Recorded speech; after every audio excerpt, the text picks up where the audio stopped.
Today, we talking mullets. The mullet vibe is not just a haircut, it's a way of life. Get out the way, posers. Try and pick up what I'm putting down. M-U-L-L-E-T. Vibes. My day was usual business. I walked with hair full of stress. Some would say that this was getting burned out. As I sipped upon my coffee, an epiphany dawned on me. I would find my career. Cause when it's business in the front and party in the back, you know you're gonna be okay. Cause the boss is on your ass, waiting for the weekend, can't see the light of day. It's the mullet man. Yeah, it's the mullet man. Yeah, it's the mullet man.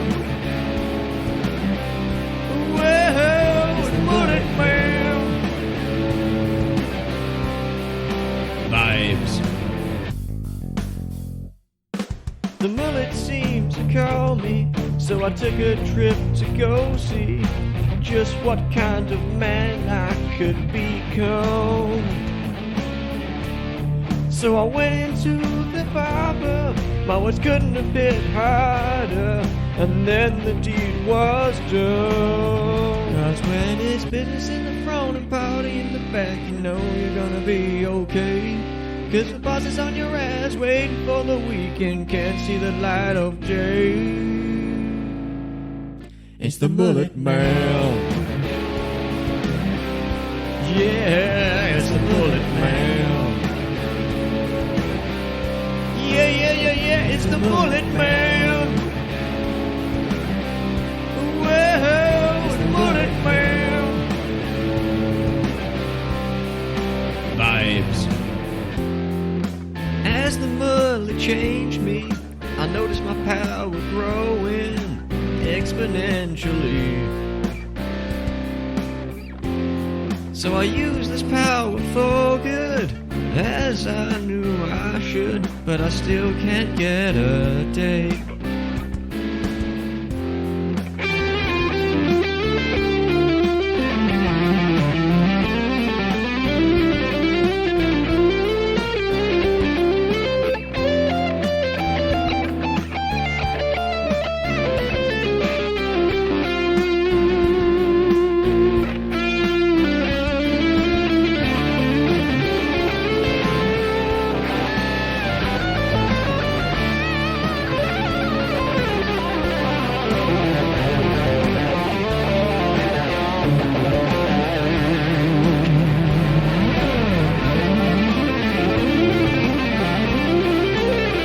It's the mullet man. Yeah, it's the mullet man. Yeah, it's the mullet man. Whoa, it's the mullet man. Vibes.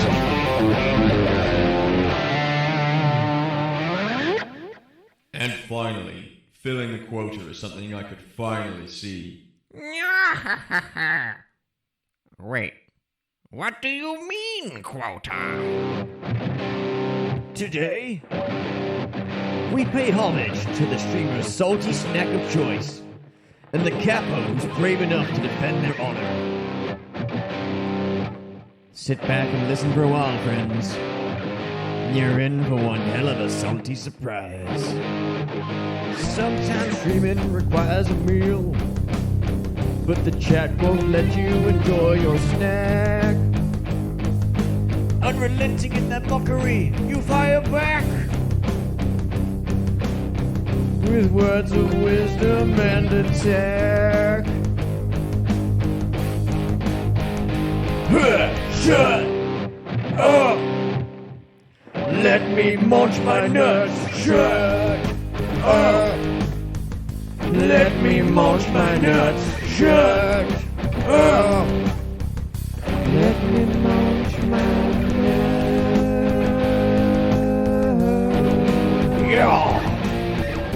sodium's getting high, and vitamin B12. You're getting nourishment from the nuts variety that you delve. You may think of dirty jokes, all your 69 tropes. But Capo continues lunch, he continues to munch. You didn't turn your back on them, although they're making your mouth dry. You'll never go hungry again until your death counts 60 high.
Hello!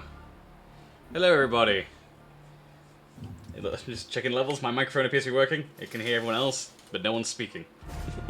Hello! There we go. Hello, everybody, and welcome to episode 40 of the Ebon Death. Last week we had a bit of a Halloween special, so this week we are going right back into the storyline in the Cold Forge, which I've realised now the background was changed for Halloween, wasn't it? Let's get rid of that. There we are. Now it's more sci-fi styly. Alright, so since we've had that whole week where we've been able to chill and do a murder mystery, who wants to give me the recap for what actually happened in universe before Zepik magically hand-waviumed you away? No, you go for it. I think I talk a lot of these things, so go for it, Rashid. We spent 4 hours doing nothing of value. Excuse me, it was great value. Oh, wait. Do you want like the full recap for last week? I've got it. Ready?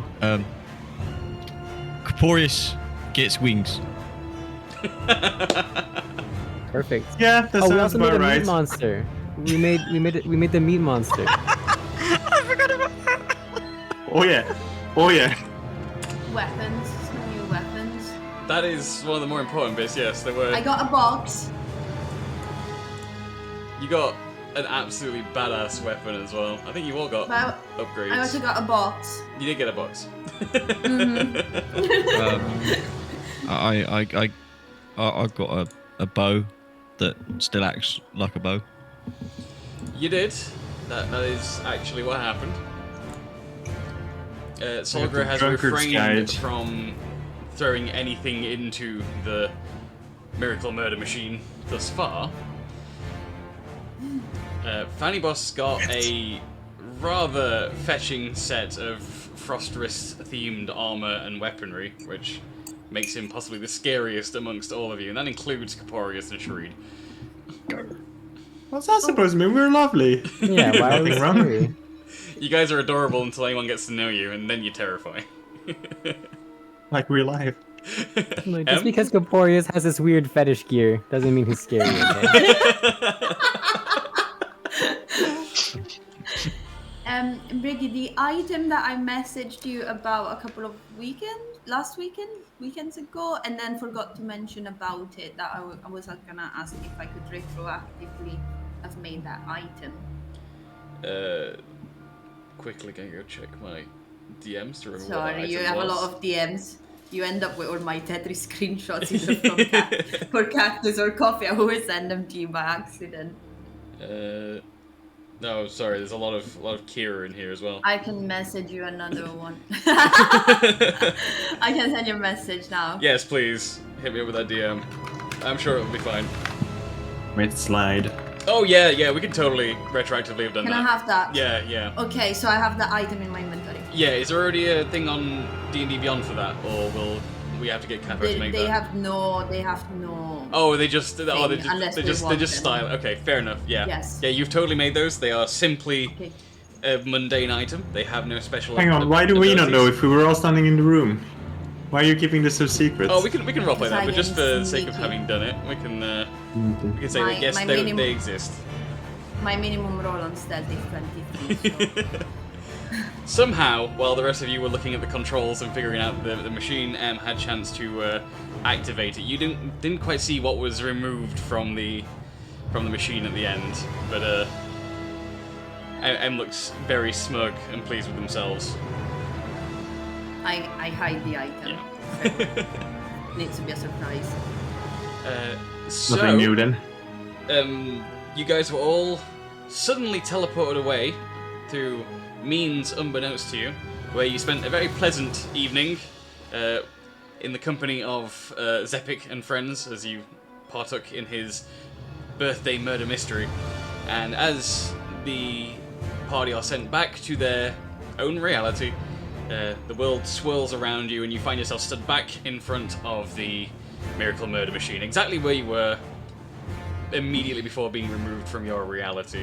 So if I switch over to the Roll20 screen for chat so they can remember where we were.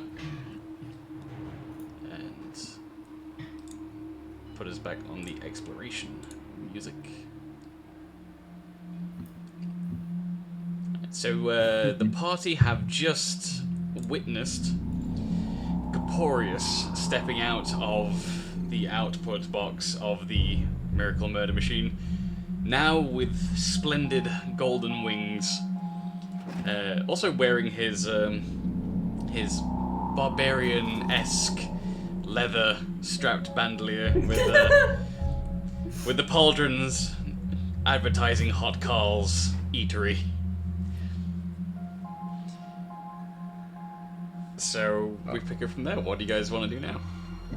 Holy I'm shit. gonna look slightly stressed and a bit uncomfortable. And I'm gonna. I'm sorry, Caporius, but I need to do this, and I'll just start walking up and like poking his wings, being like, "Holy shit!"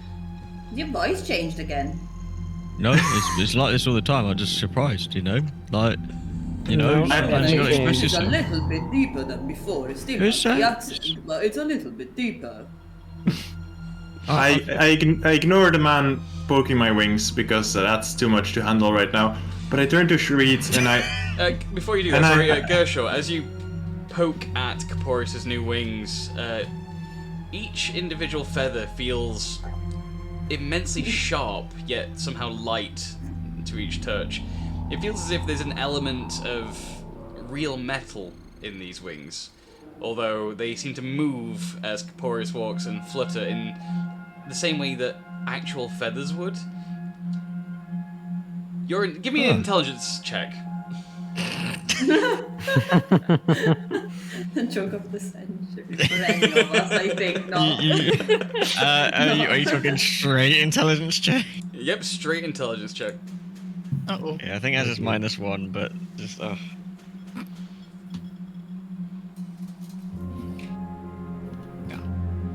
13. 13. Okay, so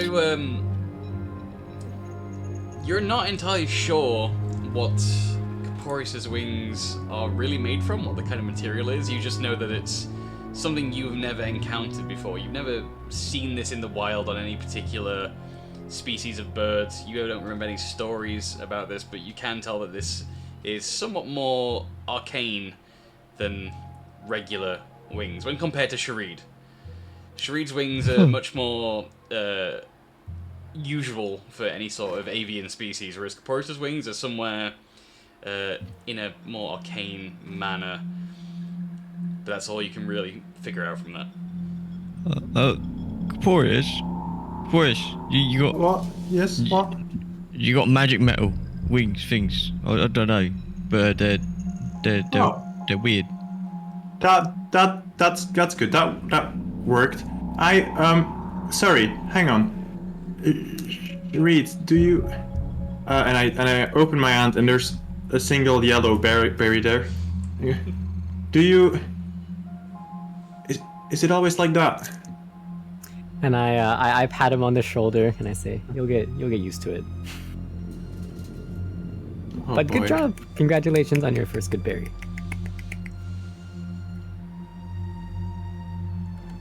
Oh boy. The good berry tastes more sour than you were expecting compared to what you've had from Sharid. That sounds about right. The effects are the same, though. Why did you eat it? It's a good berry. Good berries are good. Fair enough. True. Yeah, so... Can we kindly gloss past the fact that I stepped into that machine maybe in future discussions? I feel like that might come up. Just while we're all here and it's all very obvious. You know, can we not use this as an example of how dumb I am in the future, friends? Can I just get it out that I think you're a fucking idiot? Yes, that's good. Get it out now. Absolutely. In fact, I think you're all fucking idiots. The Yep. people who made this machine made the RIS. And you've just decided to go and put your worldly possessions and everything that you care about in there, and all I'm saying is that if it all comes to bite you back in the arse, I'm gonna laugh. I guess it wasn't without risk.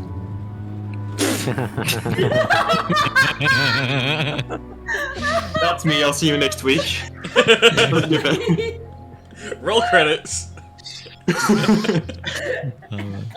End of campaign. I mean, Done. we technically did make RIS. What did we make RIS out of again? I forget. Berries. Oh yeah, we got RIS berries, and that was Forgot about that. they ran away and stuff. So don't eat any wild berries that are moving. You know, it's not a good idea anyway. But this is like especially like a no-no. Like, don't be tempted by the forbidden berry. You know, it's yeah, that one. That's my boy.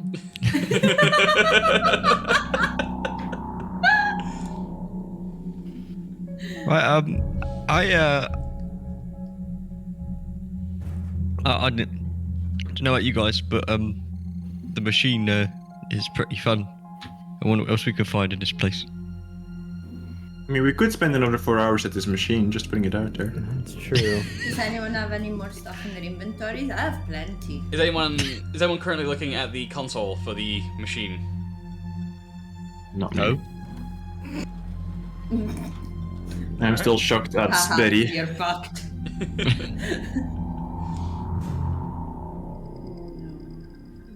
I wonder how Super Meat Boy is doing. Is that what you called your pet? I like to think No, that that's the thing that Oscar made, right? Oh yeah. Oh yeah. We should No. If I recall, he was standing right outside the door. in the other room. You're right. He's like literally right at the door. Should I'd like to we? think that I'm as far away from the machine as possible. Can I have a recap on Meat Boy?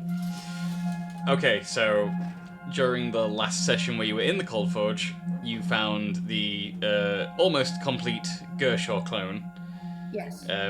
where you ended up cutting it open and then it disintegrated. And then you started the process all over again for Gershaw 1702, and Oscar pressed all the buttons, but to the melody of Pick on me, yes. it was. And there was a countdown timer for how long the process would take. Which was 25, potentially. 25 minutes or so, and you guys have been in this room messing with the murder machine for at least 40 minutes. I recall like 2 weeks ago, right when Capo stepped out, there was also the Super Meat Boy that also stepped out and was right beside the door. Nope, that didn't happen.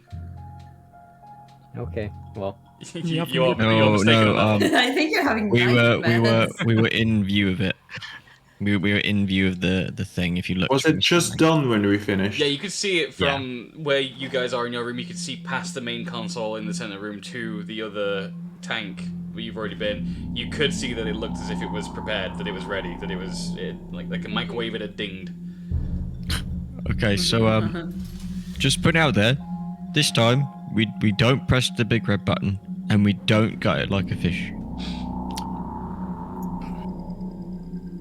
But we put it in the big machine at 1-to-1 and see what happens. No. But you didn't Interesting. say that, so Should we go have a look at it? show of You hands. want? We're actually. I would like to go see what's going on with this this thing. Okay, To get my warhammer out. you guys are in control of your icon on Roll20. Let's go.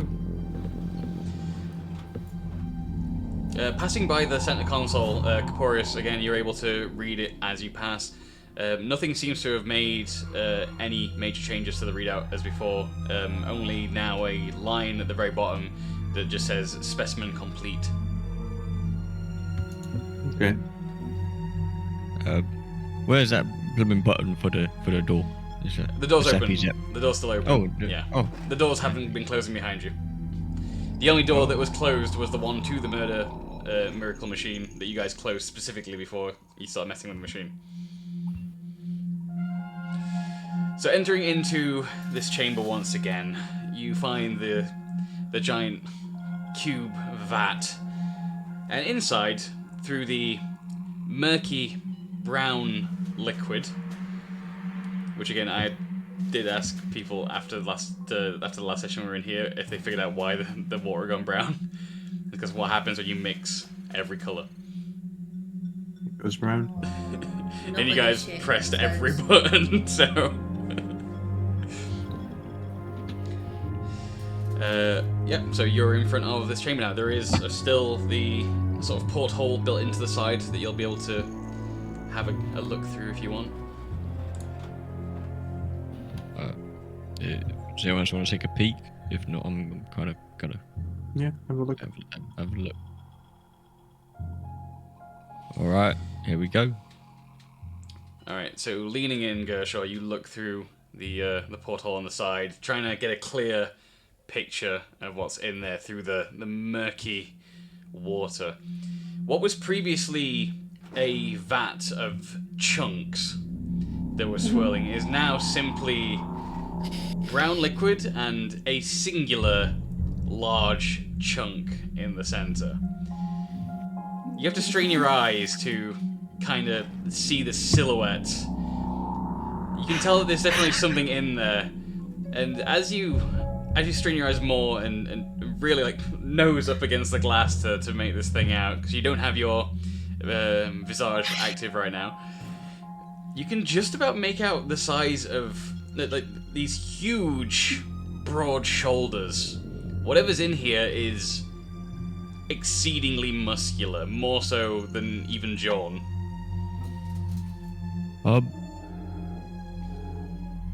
This guy's big. He's pretty buff. The more you look, you can kind of make out that it's almost floating in the center in a fetal position. You don't really get a good grasp from just looking through this porthole of the way that it's sort of suspended in the tank, of just the kind of size that it might be. It does look muscular as a humanoid, but you can't quite tell if it's sort of abnormally large or if it's kind of what you'd expect. It's all a bit difficult to make out through the glass and the water.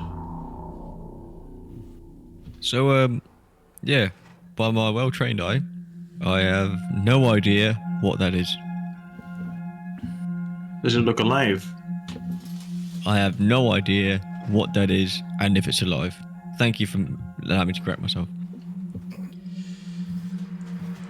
Those of you that are observant will notice that the console facing this room from the center room has a green light that is blinking. Almost as if it's calling out for some attention. I'll go check. Alright, Caporius, as you approach the console, you see a string of characters appear and then vanish from the screen, and it takes a moment as you are surprised that as you've been reading this and translating it for everybody else, that the text that appears on screen now is in common. And it reads, Specimen 1702, incubation complete. Release specimen YN. Guys, do we want to let it out? No. I mean, I'm kind of curious, but the only reason why is I'll say no is that we don't immediately stab it and kill it. You know, it might be an idea. I bet he has a gigantic Schwanzstück. He's gonna be the talk of all the ladies of the village.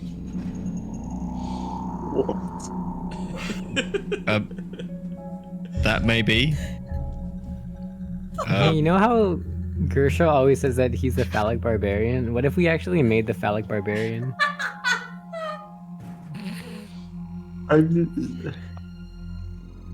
What? No, What if it's dangerous? What if it needs help? the guy with the Schwanzstück. That's his weapon. I'd like to go close to the tank and just whisper, Frau Blucher, and see if anything happens. Nothing happens in the tank, but despite being several stories underground in another dimension, you somehow hear thunder in the distance and the whinnying of several horses. Thank you. My life is complete now. Again, none of it makes any sense to you. It shouldn't physically be possible. And in somewhere just in the back of your mind, you hear the voice of Zepik chuckling. Yes. Love Zeppelin. Right. Solgret. How dangerous do you think this is? Oh, fucking no, but you know, pressing stupid, all these fucking buttons, play stupid games, win stupid prizes. I like prizes. I like games. Caporius, while John. the party is discussing what to do about this specimen, the text continues on screen, reminding you, specimen viable for 48 hours. If nothing is done in 48 hours, specimen will be transported to Storage A.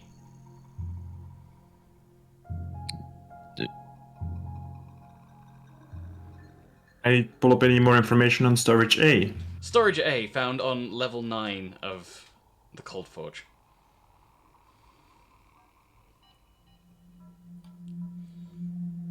Are we able to go back up? Has anyone looked at that elevator properly? Are we just on a downward trip with no way of coming back up? Because that kind of influences our situation. We're on level 6 just now. I don't know. I mean, we only taken the one like proper elevator, isn't it? Or there's been like more Yeah. stairs. And Yeah, it's stuff. mostly stairs. You've only really encountered these moving platforms just recently. And the magic box that went down might be able to go up. I don't know. Well, as long as we don't lock ourselves down, we can always come back up. I mean, can we climb way back up anyway? You got wings now. You could like fly up. Yeah, but you don't. You big genius. I actually do have wings. They just don't work. Hey, Oh, those are right. Okay, yeah. I sort of like flat them a little like. See, Spread your wings and fly, little ghost. with the wingspan of We'll like miss you know, you just in- my shoulders, like like. We'll miss you in the saddest fashion.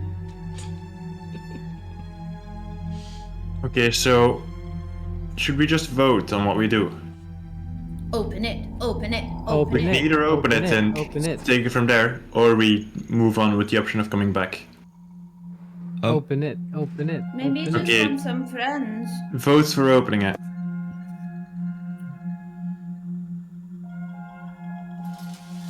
Shit, there's 6 of us here. Zepic, what are we doing? Seeing as there's a tie, I'm impartial. Maybe we need to roll a dice for what Oscar would vote. Caporius, you see Okay. on the console now to activate specimen input password. Do I know the password? Do you? Yeah, do I?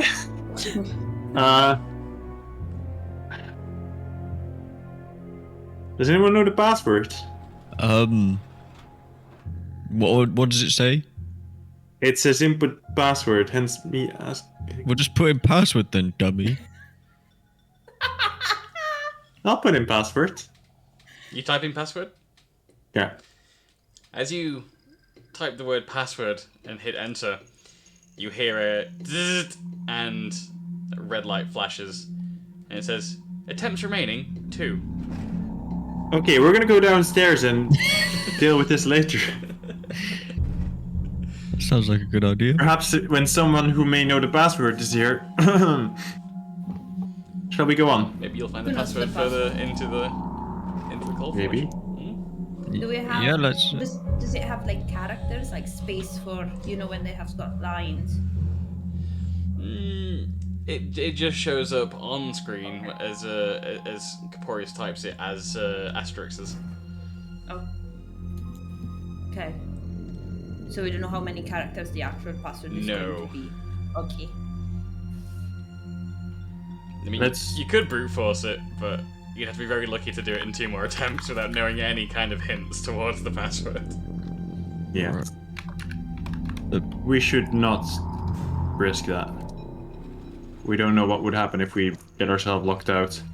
Just a reminder, if you don't enter the password within this 48-hour period, it will send this specimen to storage area. Yeah, that's still 48 hours, so that's a bit of Yeah. time to think about it. Fanny Balls, you've been awfully quiet. I know you practice your backflips a lot in your own time, and you're very introspective as a being. I mean, I can always go for some backflips. You know that. Yeah. Yeah. Fanny Boss, Hold on, let me- roll an athletics check for me. What? Okay.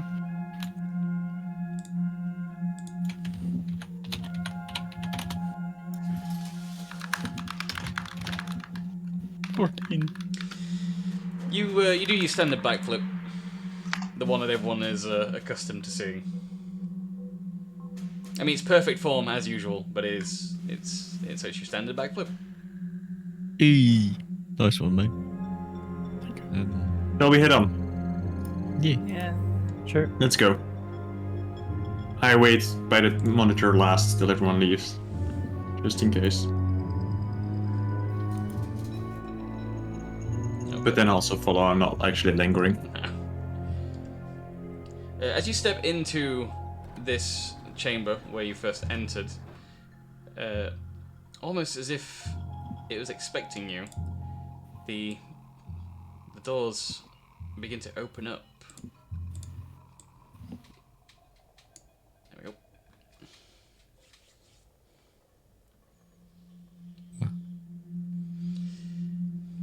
That looks like another elevator.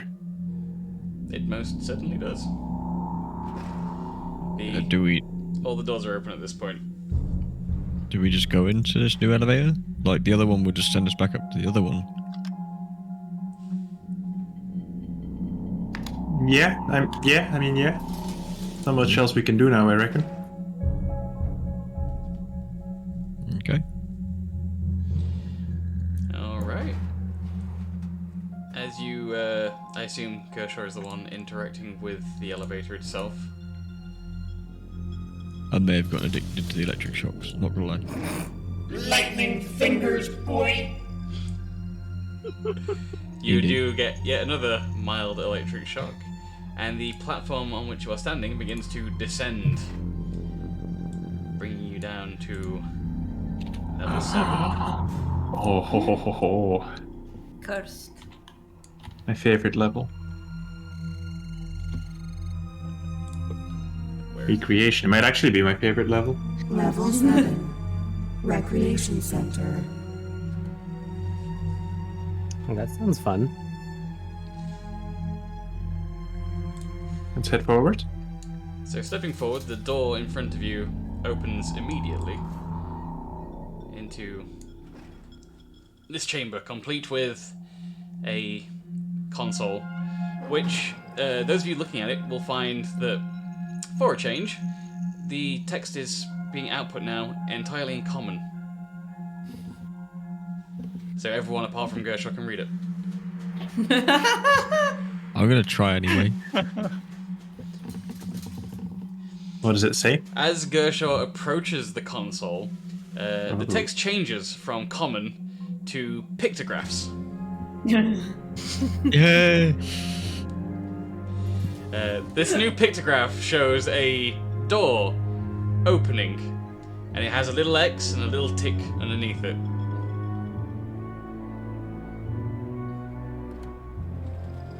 You can do this. You can work it out. Guys, I think it's trying to challenge me. Do I punch it? No, I'm kidding. I'm kidding. I think I got it. I think. Right. Breathe. I pressed a tick. As you press it, the door in front of you glides open to reveal a corridor. Thanks, guys. That means a lot. You know, just yeah. To save you any confusion, the two doors that go towards the bottom of the map in this corridor are both unlocked already. They're just currently closed, not locked. We throw our head in, have a look. Heading in, you are surprised to find that this section of the Cold Forge is remarkably clean, sterile almost. There's a strong scent of ammonia in the air. Gershaw, did you pee? No. What? Why does it smell like that? Why did you think it was me? Well, it can't be Solgra. She takes baths. But if I've learned anything about anatomy, I know that you pee and poop at the same time. So No, I don't. You can't prove anything.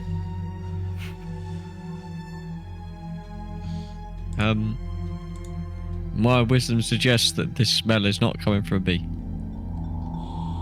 Good thing we have your wisdom.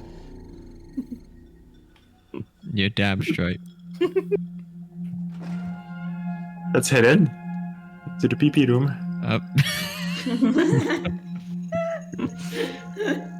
Alright. This is going to be perplexing, isn't it? Again, as you continue to walk the corridors on this floor, you find that every single square foot of this place is clean. So clean. You've never seen anything this clean, considering your lives before this, living amongst the denizens of Edis. No one's ever been able to achieve this level of cleanliness. Not even in the Grand Palace at Kurhar has anything been this clean before. They had chunks. I mean, good for them, I guess. You know. Yeah, I take it back. I don't like this room at all. It's too shiny and yeah, no. Can I do Felger's a dream. Can I What do was a that? test? I just want to like litter on the floor, just like take like a little like couple shavings off of the end of the rope in my bag, and just like sprinkle it on the floor, and then leave it there. Alright, so you've sprinkled some. Well, you've littered on the floor. Right here. Remember that? Yep. Alright, so nothing happens immediately. It's now slightly less clean than it was moments ago. Ooh, that's much better. Look, I get that you're trying to be more comfortable and stuff, but you didn't have to do that to the floor. I would respectfully ask that you apologise. Well, now it's part of the floor, though. In fact, I increased the floor by 1. Aren't we under the floor? Isn't the floor above us? The floor is above and below. This is proven. The floor goes up to the sky. Well, let's not go that far. The floor goes just below the sky. But you're changing your words. You were the smart one No. that I followed for that information, and now it's changed. What does Codex walk on then? Yeah, sure. Sunshine. What do you think? Well, I don't know. I'm not got up to voices in the sky yet in terms of intelligence. I'm not Should listening we- to any of this and just wondering if there's any showers about. Should we inspect the big green light? Or, anything else in this hallway? Yeah. Bleep, what's on the light? The light is yet another of the wall-mounted light attachments you've seen throughout the Cold Forge. The majority of these that you've passed by have been red. Outside of the moving platforms, you haven't really seen many that have been green. You could surmise that whatever that signifies is probably good, whereas red probably means something bad. Okay. As you step down the hallway, behind you, Sharid, you're listening out for it or anything. So you're the first to notice it, and you swirl around as you hear.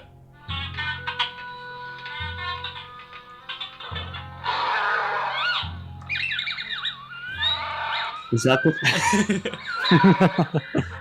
And you see a small robotic mouse. It's entirely made of black metal as it sort of scampers around the corner and picks up all of your litter, almost supernaturally, as if it pulls it into itself, and then it quickly scampers away back up the corridor and out of sight. That explains that. Well, it's amazing what Scandinavian and Norwegian metal pioneers can make nowadays. What country is that? It's beyond your understanding of the fourth, so we'll just leave it at that. Okay, I have a look around the corner. Okay, more hallway. Should we check this door here, lads? Is it open? This door is unlocked. As you reach for the handle, it slides into the wall to reveal a room behind it.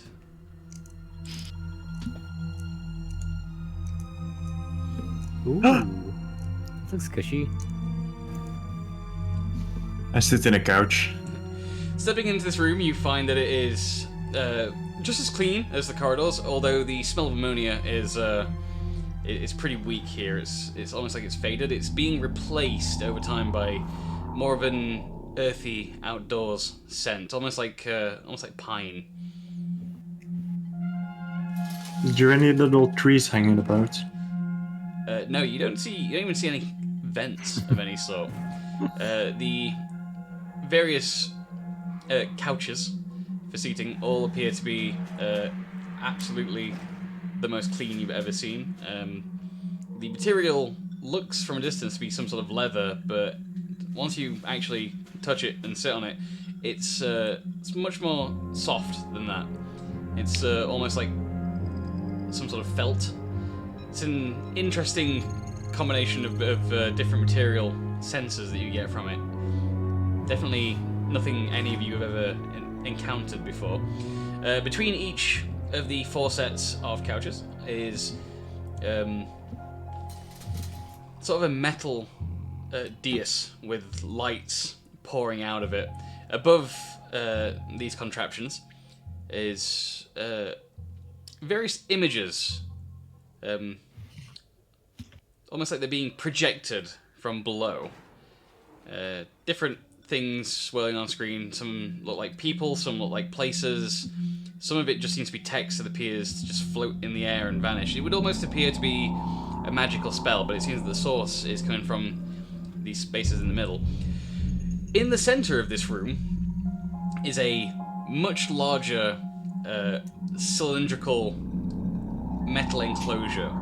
You can't see inside, even though it looks like there are pieces of glass that make up the outer components of it. It seems to be nothing on the inside. There is on all 4, on the north, the south, the east, and the west of the most point of this circle is another touchpad interface. However, it just contains numbers. There are no letters on this touchpad.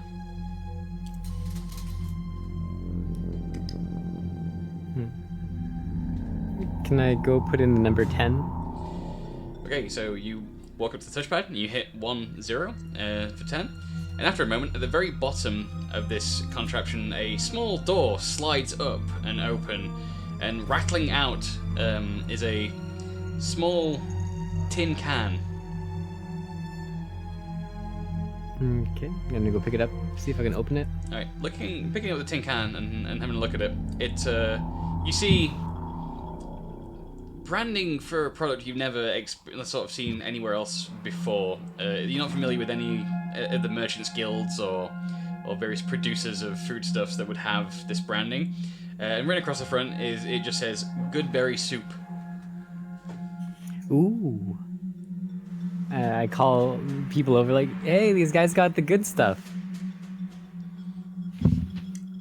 And I go put up my my wonderful jar of Goodberry soup.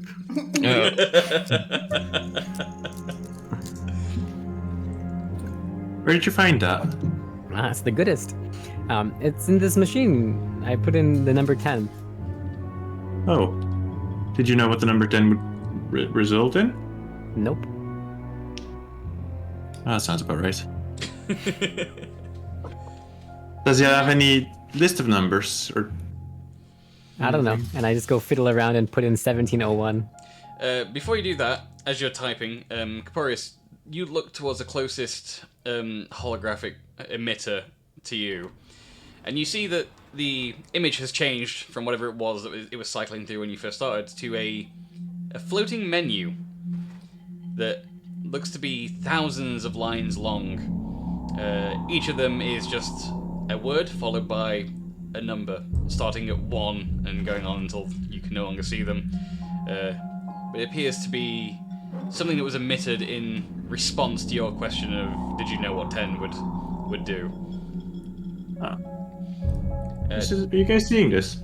As you say that, typing in 1701, Sharid, you hear a deep rumbling from this contraption in front of you, and then shortly after, out of the bottom rolls a plate. On this plate is sort of a cover to it. Touching this cover, it feels like... Is plastic a thing in D&D? Either way, it's covered in a Tupperware. Okay. I go take it out, bring it to the party, and open it. As you open it, sat on this plate is some unidentifiable meat substance. Doesn't look or smell like anything you've ever eaten before, but it's definitely meat. It appears to be covered in some form of gravy as well. Does it look and smell good? Not to any of you. It might to somebody. Actually, Corporeus, you think maybe this is edible? It does. I've been known to appreciate finer things. It reminds you of a dish from Kerhard that you didn't much enjoy growing up. It was one of those things where you're like, oh, do we have to have... we gotta have this. It's not the exact same, but it definitely brings forth those memories as if it's kind of the food you would get quite regularly that you didn't really want. Which makes you think that it's probably healthy. I said, this is great, you should eat it.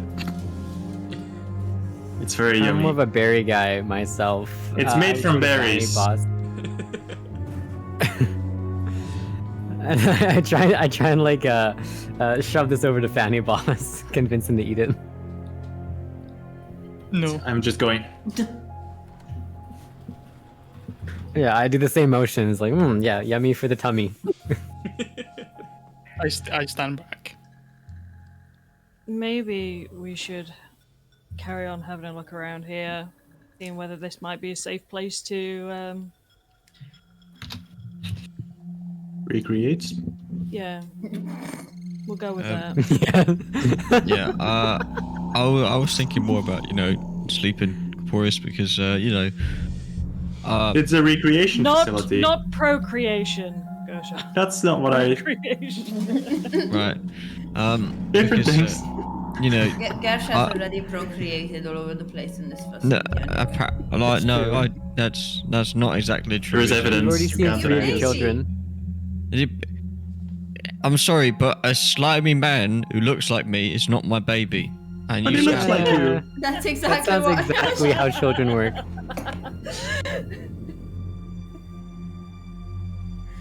Like, I'm dumb, but I'm not that dumb. Well, I'm a doctor, trust me. I've seen children before. They are definitely slimy, small versions of the full-size version. But that thing was the same size as me. Well, did you measure? It might have been like a centimeter smaller. Look, I'm pretty roughed up from the last battle. I'm not gonna lie. I've been dragging myself around, just putting up with it like everyone else has, and I'm pretty tired. And I need a nap, or I'm gonna get cranky. I think you should have some meat. You're not you when you're hungry. And I like pass over the dish to Kershaw. You know what? I'm eating it. I don't even know what it is. I don't even care anymore. Human parts. No, what? I Probably with extra chunks. You know what I mean? Like, why not? The Kuro special. Roll a Constitution saving throw for me, Gersha. Why me? Because you ate it! I thought everyone else ate it. No! Oh god. We're playing past the buck on this thing that no one wanted to eat. I'll have a back Kershaw, and I just take a fork in and I just go behind my shoulder. Yeah. 7! You do actually regain 7 hit points as you eat this. Although for human taste buds, it's pretty foul.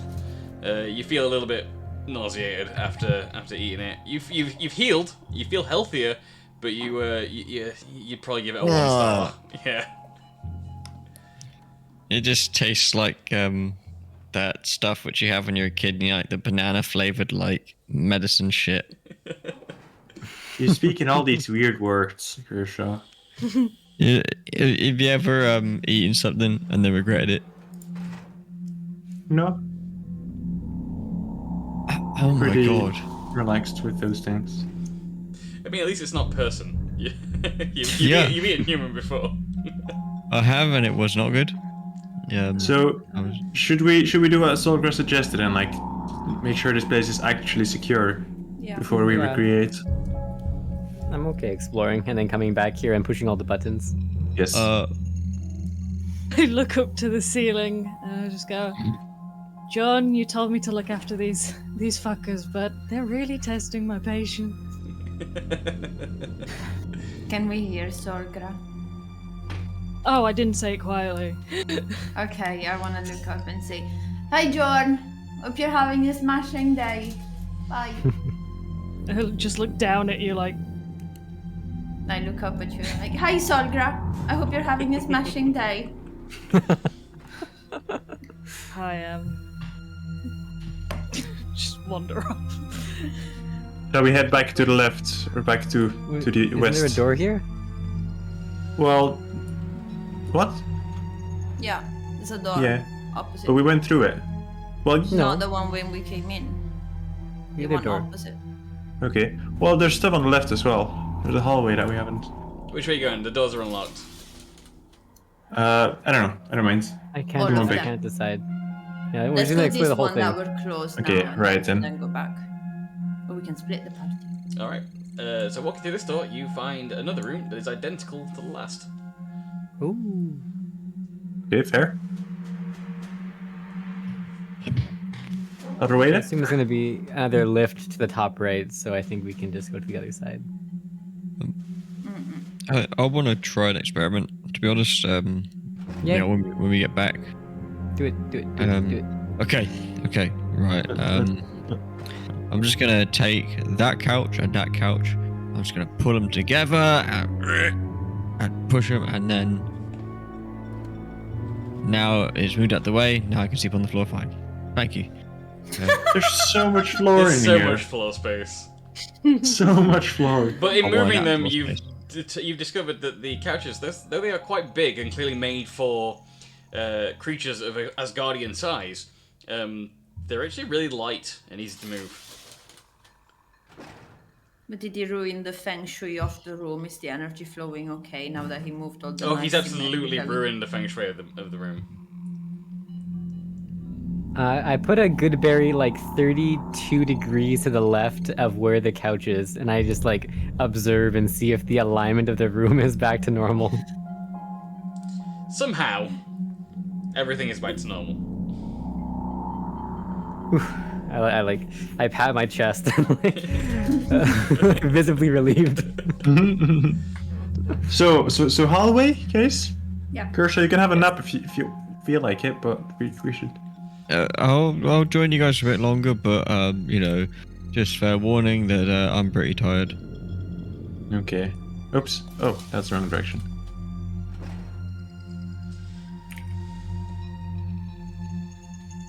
Okay. As you reach this intersection, you find as well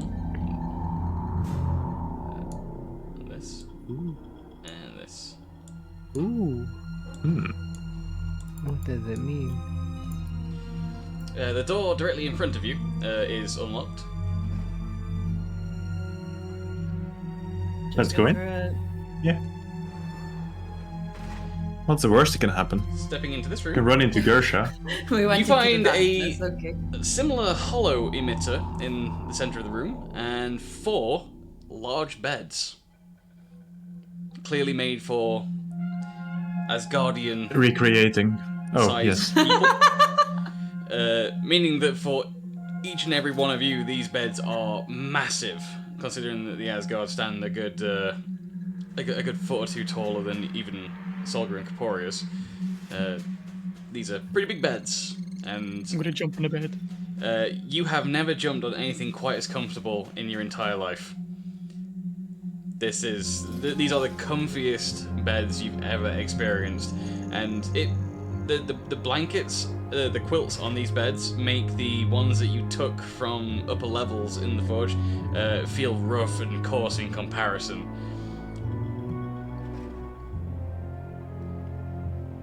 Yeah, so we could actually have a nap. Everyone except Gersha, he's kind of out of luck here, but... As I said, I already made my space. You know, Oh, okay. Yeah, okay, that's fine. prepped it. Should we check these other rooms? I have a feeling they might be similar. Saving you some time as the party looks around and explores, you find that on either side of you as well are 2 more identical rooms. What are the arches? The arches just seem to be ornate and built into the wall. Each one of them has a sort of touchscreen console panel built into them. Again, seems to be containing similar information to what you saw in the in the other hollow emitters or the other consoles. Okay. Does it look like these things in the center can also produce items? No, these are more like the hollow emitters from the other room, so they're just creating Oh, okay. images out of light that float and suspend in the air. Reed, did you pay anything for that kind of berry soup? No, I don't think so. Huh. Before we do anything else, Solgra, what are you doing? I was just kind of looking around. So you, as the party have explored this floor and sort of opened all the doors and had a look, are you wandering the halls? Have you been wandering the halls? Let's say yes. Alright, roll a perception check for me, please. Oh, fuck.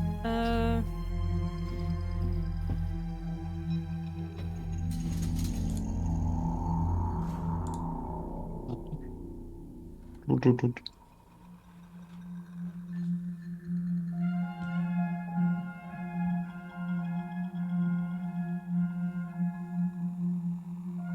be alright if I remembered how to use a keyboard. 12. 12. So as you walk up and down the corridors, kind of as the party is planning to sort of chill and have themselves a long rest, you notice on the walls are different vent shafts. The only ones you managed to see in this entire floor so far. But as you're walking between the rooms, sort of deciding where you want to sleep, you do notice just the edges of a vent shaft in the wall.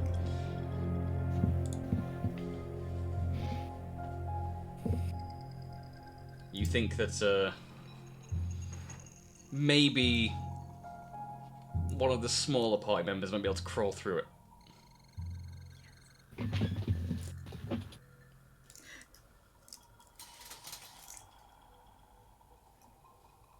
I'm going to withhold this information. Well, obviously, because there's no one else with me. I'm going to hold the information until I get back to the rest of the party. Alright, so the party are kind of all mulling around, doing what they want, resting, chilling out, taking advantage of the sort of entertainment facilities or having a sleep.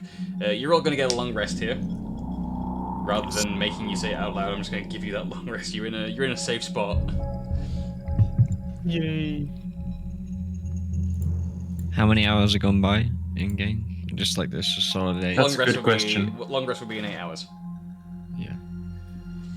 Now Okay. we're taking turns, or no, we're just all... No, How- you're still just kind of mulling around. Shareed, you How will long- have noticed, written in common and in some obscure Arakocran dialect that you haven't read since you left home, the hollow emitters in these sort of lounge rooms have been showing you a menu of all possible items and their related number for the machines in the center of the room. As I look at them, do they all look like food, or is there other things in the vending machines? There are other things in the vending machines. They'll pretty much create or output anything that you could imagine purchasing from a town. Okay, that's interesting. Are there like items like, I don't know, like a magical pouch of holding a lot of objects? You find nothing as you spent a good while sort of scrolling through every possible option and every number, and you find no outright magical items, nothing like a bag of holding. You do find mundane items like backpacks and pouches and things if you didn't have one already, but I'm gonna be shopping. you guys are kind of already got those. Okay. Can I find a plague doctor mask? Yes, strangely enough, somewhere in the high 9,000s, you eventually come across a section just titled "Fancy Dress," Ooh. and I want to get one of those and a top hat. and you manage to get those out of the machine. It takes a little longer than the food stuff did for some reason. It's almost as if it's like stitching them together and creating them on the fly, or 3D printing them possibly. And eventually it outputs a mask and a hat. Okay. Could I also grab like a sewing needle, some thread of like rainbow colors? Yep, all of those are available. You managed to get a needle and thread. It takes a while to sort of scroll through. You eventually, after using this menu and hitting things into, like, walking back and forth, you actually managed to discover a search feature built into this, and so you start actually saying aloud the things that you want, and it automatically scrolls, if it exists, to the number that you require, so you can walk back over and press it into the machine. Ooh, okay. Well, I pick up my goodies, and then I go relay this information to the party. I just like search them out and like, guys, super cool. Look at the thing. You can find everything. Look at my stuff, and I like show off my fancy. Oh boy. Do they sell stuff for smoking? Did you see that? I'm pretty sure I might have seen some amber and some leaves. Spicy. I want to do some shop as well at some point. Alright, M, as you've all been walking around, M, could you roll a perception check for me, please?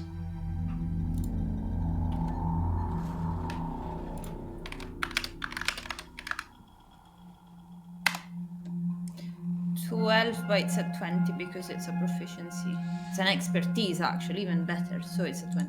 It's 20. Okay, so while you've been sort of wandering around, you've also, again, very much the rogue in you, has been on the lookout for things that are slightly different about this area, and you have also spotted sort of vent access as you've walked through one of the corridors. I might check it out when people are sleeping, because I need half of their time of sleeping. Which, by the way, I want to use that time if at some point everyone else can go to sleep, because I want to do some stuff. Yeah, well, at some point we'll say that explicitly that those that had to sleep for 8 hours or slept, and you can do your your sneaky things for the 4 hours. Okay, so you spotted that, and I guess everyone is kind of now huddled around the machine with Sharid. During this time, I'm gonna embroider rando animals all over my edgelord cloak. Starting with the bunny on the midriff that I had before on my previous cloak. Yep. How many animals are you planning to embroider on this? Just as much as I have time for. Well, I mean, what do you how many are you planning to do in total? If you had infinite time. Infinite time. I just want to like cover all the edgy parts with like different animals. All right, so embroidery for you is not really. Actually, is this on your character sheet? Have you got? Is there anything about your past that makes you good at this, or are you still pretty much amateur at embroidery? I think I've just like spent like all my time like indoors doing nerd stuff. All right, so you'll get like a good way through it in the space of like an hour. You'll manage to get your embroidery skills have not really had a chance to show off to people. So I think over the next hour or so, while everyone else is doing whatever they do, they'll sort of catch sight of you embroidering animals into your cloak. That's like your trench coat now, and every time they look across, like you've got another one done, and it's slowly just becoming like a patchwork of multicolored animals. Okay. Caporius, we'll start with you. What are you planning to do before your sleep? I want to search for some things, see what I can find on this machine. I'm gonna start easy. Sorry, are you gonna say something? No, sorry. Okay. I'm gonna start easy, and I'm just gonna search for cage. Cage. Yes. You find a list of different cages. I'm looking for a smallish silver cage. You see it split into subsections of cage, bird, cage, small mammal, cage, medium mammal, cage, large mammal, cage monstrosity. Is there anything like cage rodent or small mammal smaller? would be. Oh right, okay. Yeah, I'll go into that then. So looking into that, you see it split into yet another subsection of different small mammals. It starts at the very top with cage rat. And does a grow in animal size or shrink in animal size? It seems to be ordered in popularity, you think, based on most Right. orders. Can I search for like Gage? John. Go Crouch. Nicholas? You are you saying cockroach out loud? Sure. It actually redirects you then to a different menu entirely, which you don't understand the words, but it does list different insects. Ah, fuck. It does mention that they are like sort of insect housing is the best that you're able to understand it. They don't look like gauges, though, don't they? Do they? No, if you, as it shows you sort of a rendered image of what you'd be ordering, it looks very similar to the covering of the plate that Sharid had, in that it's it Right. seems to be like more of a transparent plastic. Okay. Okay. Go back one, machine. Go back one. So it takes you right to the cages. Guys, what's a cage that has a small animal in it? Society. Right. What?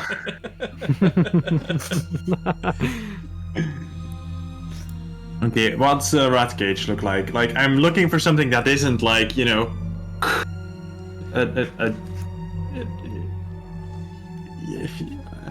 it should be slightly not nice for the animals. Were there animals in it? It's not meant for animals, so it's fine. All right, so you find a small, Size-wise. You find a cage, small animal transport, and it looks to be about 30 centimeters long and about 15 centimeters wide. What's it? What material is it? Can I choose a material? They all look to be some sort of metal that you don't recognize the name of. Yeah. Okay. Fuck it. That'll do. I'll have to try it with that. All right, so you head over and you type the number in, and after a couple of moments of screeching and whirring, it deposits a small metal cage at the foot of the machine. On top of the cage rests a small metal key that goes with it. Okay. Good. I wanna also try looking. I'm just gonna look for pearl. See what I come up with. You immediately find a pearl in the list. Yeah. Okay. That's easy. I'll get one of those, please. Yep, that's quite easy. And just tumbles out of the machine. Gonna push my luck a bit. I'm gonna search for diamonds. You do find diamond. It is one of the very last things on the list, and it does come with a note attached saying,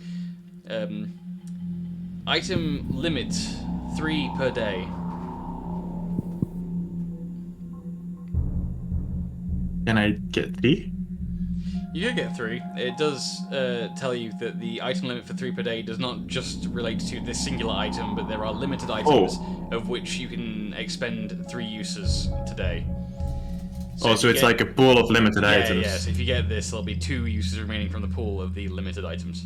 Okay, well, I'll get 1 then, and if no one else needs anything limited, I'll get more, because they are for the party, you guys. I swear I'm not just trying to swindle them. They are for good. It's I'm guessing the resurrection materials, aren't they? Yes, Yeah. pretty much. So you hear a almost like a grinder sort of whirring away inside this machine, and it kind of ties up the machine for like a solid 15 minutes. No one else can do anything with it while you wait. It seems to be a while, and eventually after 15 minutes, a small flawless diamond sort of gets deposited in the front of the machine, just chink at the bottom. That's quite pretty, isn't it? I want to do one last search. I want to search for fresh. See what comes up. Searching for fresh, you can't read all of this. There's so much now being emitted from this hologram at once that matches the word fresh. From foodstuffs to slightly creepier answers, including flesh and body parts. It seems to be able to do fresh anything. Fresh blood? There is a entry for fresh blood. In fact, Does it say- it's broken into a subset of different creatures. Nice. I'm gonna come back to this before we leave the area. That's me for now. Alright, moving on. Fanny Boss, what do you plan to do? I have no idea. World's your oyster. You could do- get an oyster. You do find while you sat around at one of the couches and messing with the menu that you find that they have all manner of alcoholic beverages, most of which you know, some of which you've never heard of before. I want to try the new stuff then. Alright, so you scroll all the way to the bottom of the recommendations. You want to find something weird and outlandish that you've never heard of before. And the very last entry is something called Beelzebub's Brew. All of that. So, using the other machine, while Caporius is busy making the diamond, you type the number in, and out at the bottom, not at the bottom, sorry, in the middle of the machine, a piece of glass slides up to reveal a large bottle, about champagne bottle sized, and across the front is a almost photorealistic rendition of Avernus and the landscape of the Nine Hells, demons and devils fighting in the background of this image, and it just says Beelzebub's Brew, and it's the text on it appears to be animated. It's actually moving, like it's made out of fire. The inside of the bottle, this liquid continues to bubble, and it smells almost like it's got an undertone of sulfur. You read more along the side, just to be cautious, and it does actually say towards the bottom, in fine print, as per most contracts with devils, it says, caution, alcohol content 192%. Well, that's perfect then. Alright, are you drinking it now? I'm gonna take some of it first and see what happens. I'm gonna take like quarter. You're gonna drink a quarter of the bottle? Yeah, just to see what happens first. Alright, roll a Constitution saving throw for me with disadvantage.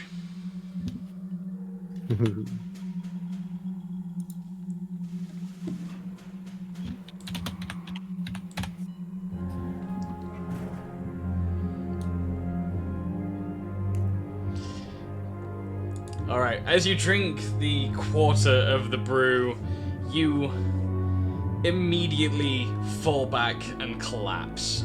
You're foaming at the mouth and having a seizure. And moments later, you appear to the rest of the party to be dead. Oh boy.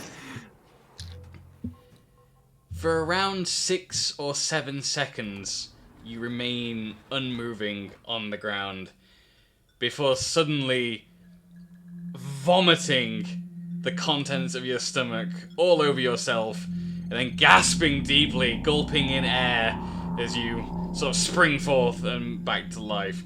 You feel pretty good. Shockingly enough, completely counterintuitive. Yeah. Thumbs up and everything. Yeah, sure. I'm like, do you want some?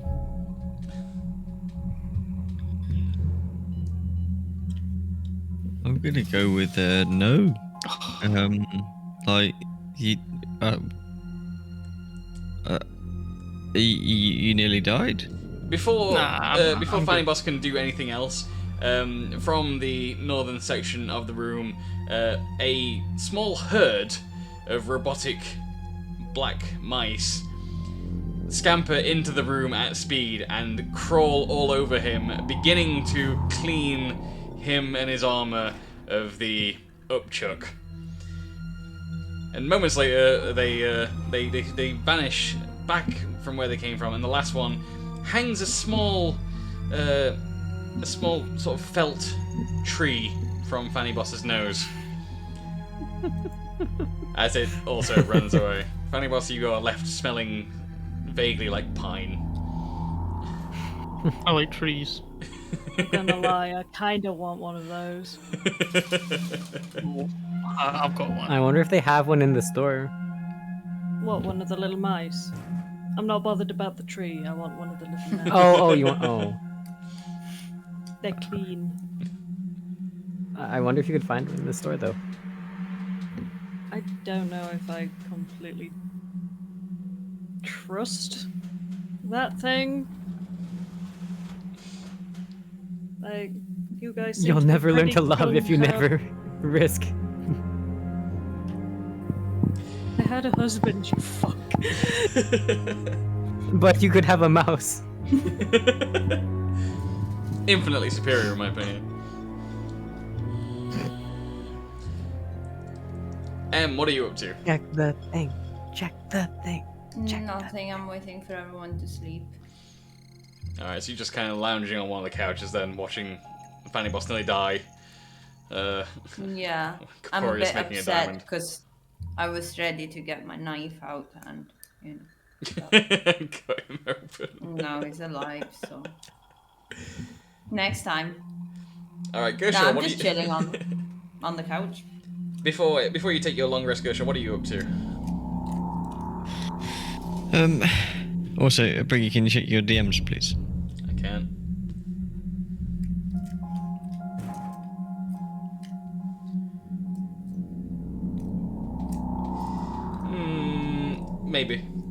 Maybe. Gershon, as you approach the hollow emitters, you get the same menu everyone else has got, only you get it in picture form.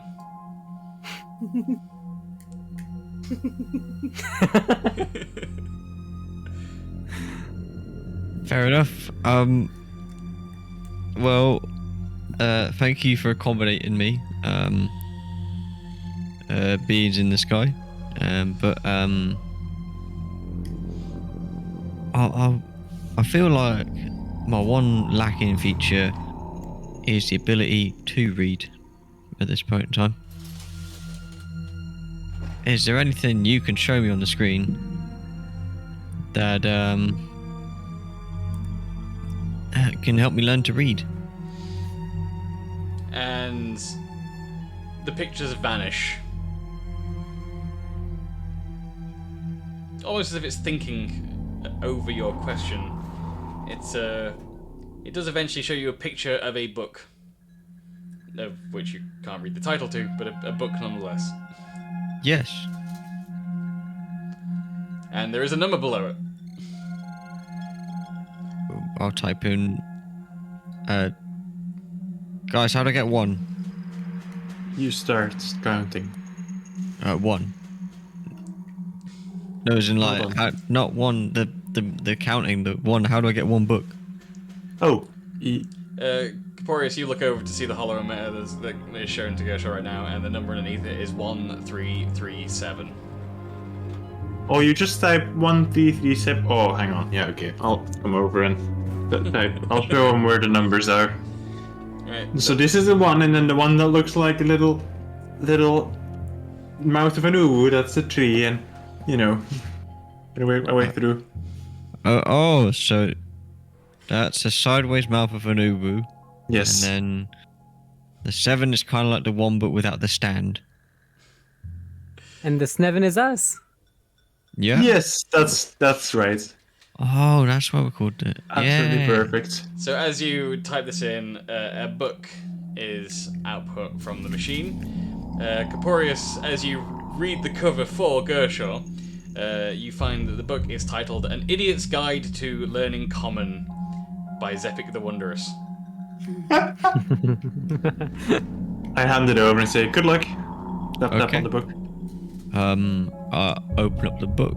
It's time for me to start educating myself. I don't know how it's going to work, but let's do it. Alright, so as you sort of sit and read through the book, probably for about an hour's worth of time before you guys have a long rest, the book has magical properties, as one would expect from a item authored by Zepik the Wondrous, and it sort of connects with your mind telepathically. aiding you in understanding the lessons in the book. You managed to make it through the first couple of lessons, and you have a basic understanding now of some common. It's sort of like, you know, preschool levels of stuff. You now understand like the word dog and she and he and where is the library. Donde es la biblioteca? It's pretty speedy learning for the sake you've only done an hour, but that is one of the benefits of using a book written by Zepik. So you'll get about that much through the book in this first hour. So Cool. Moving on, Shareed. Well, I now know how to read, and now I'm going to sleep. Shareed, what are you going to be up to in this hour before bed? I want to check the store quickly to see if they have any oils, unguents, and what's this other word? Yeah, any rare oils and unguents. Sorry, say that again. Unguents, sorry. Onions? At first it shows you onions, and then sort of immediately refreshes to show components and materials for potions and things. What are you looking for specifically? I need rare oils and unguents worth 1,000 GP. Okay, so you get everything you need in terms of spell components. Then this is another one that flashes up saying items available 2 of 3 from the pool that Caporius took the diamond from. Okay. I'm gonna go ahead and just say yes. All right, so you've got those now. Yep.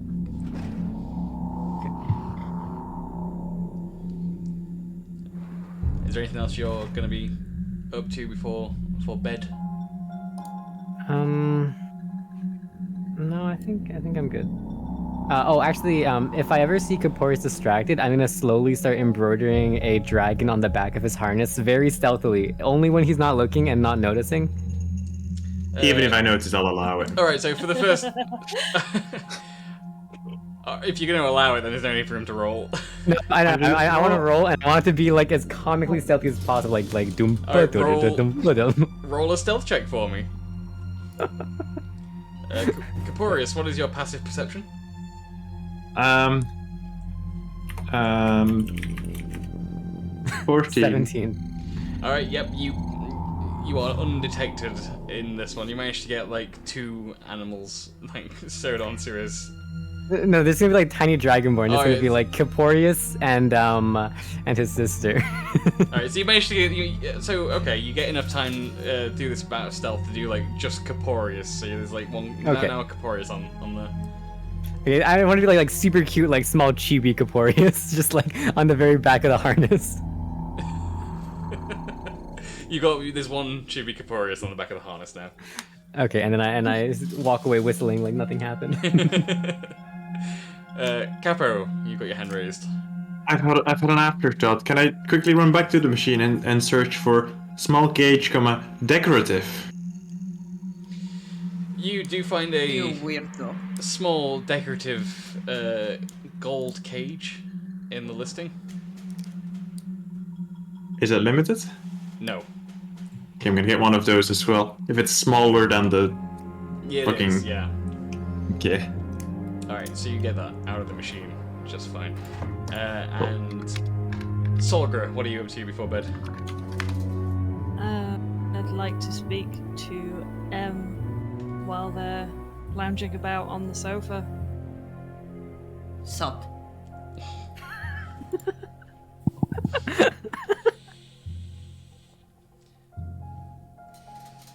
I know that you are a sneaky type, always looking for,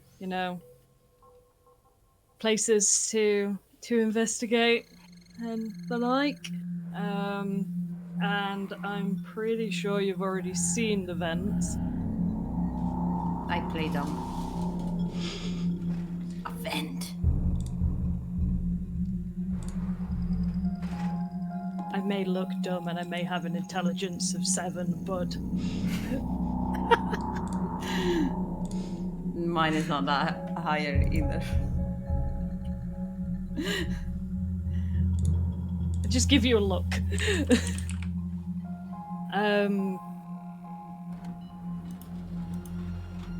I know you plan on going in there. Just wake me up when you do. I'd rather you not go in alone. At least have some with sort of me? backup. Yeah. Do you wanna come I'm with not, me? I don't think I'll be able to actually get in there. I'm kind of a little bit too broad, but Okay. Can I wake you up even if you're not fully 8 hours? well, we usually do like when we're out on the road and stuff. We usually do watches, so I don't see why Okay. I'll wake you up. hours would be any problem. Okay, and then I'm gonna go and plunk my knapsack down and plunk my warhammer down, and I'm just gonna like lay down on, well, not lay down on the floor, kind of like slouch against the wall, cross my shoulders and start going to sleep. Alright. Oh, I forgot one thing. Could I actually go back to the thing? I want to go check for category cleaning. Alright, there is many items related to cleaning as a keyword. Can I look for mouse construct? You don't find anything on the mouse construct. Searching again through cleaning constructs, eventually, it takes a bit longer than you would have expected. You do find sort of what you think you're looking for, at least. It's listed as, ironically, listed as plague rat.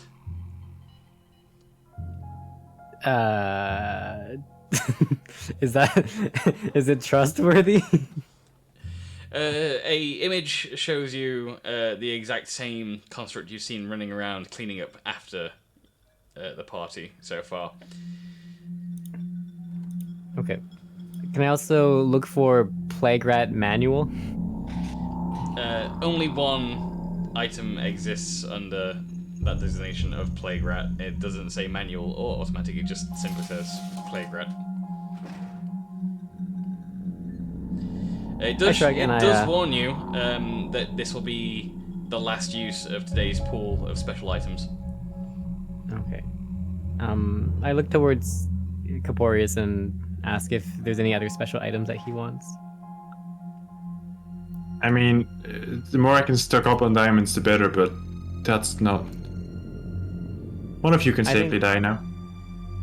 Yeah, one of you can safely die from me as well. I mean, not from me, but I can also... He's okay with it too. Shri can now clean up his messes.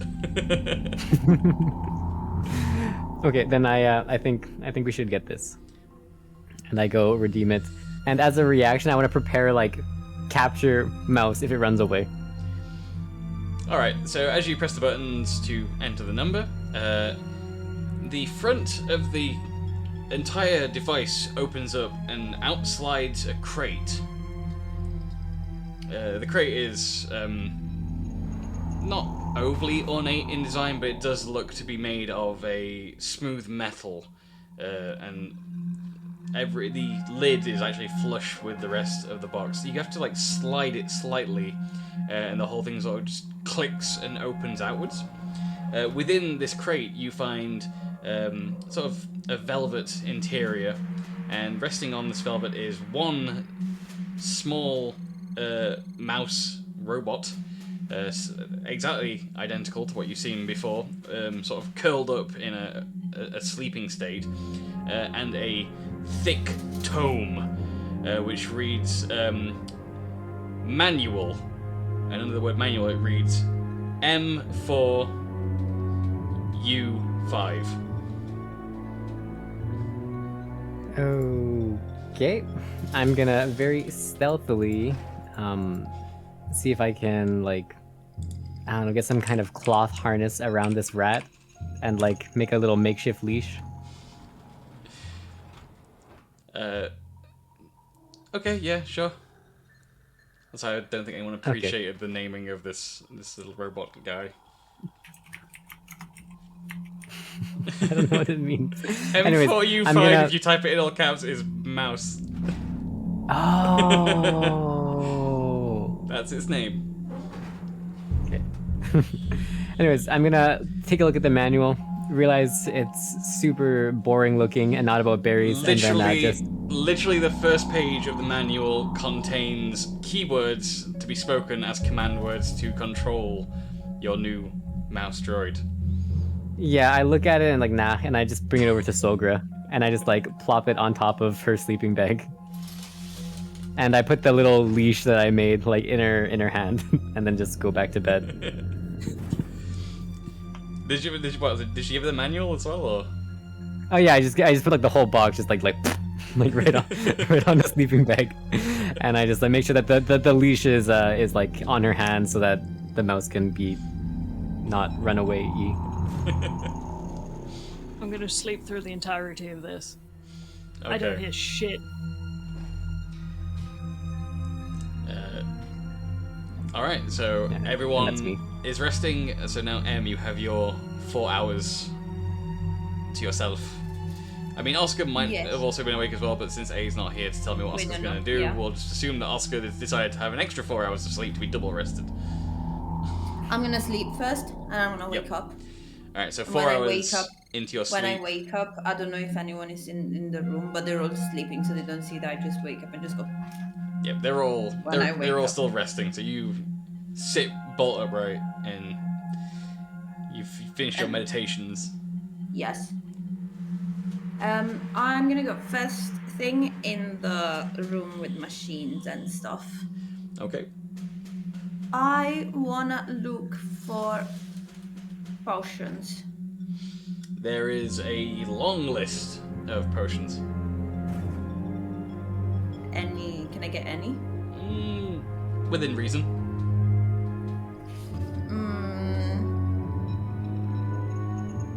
I would like, I don't know, I just wanted to get some potions. I thought it would be helpful because nobody looked for them.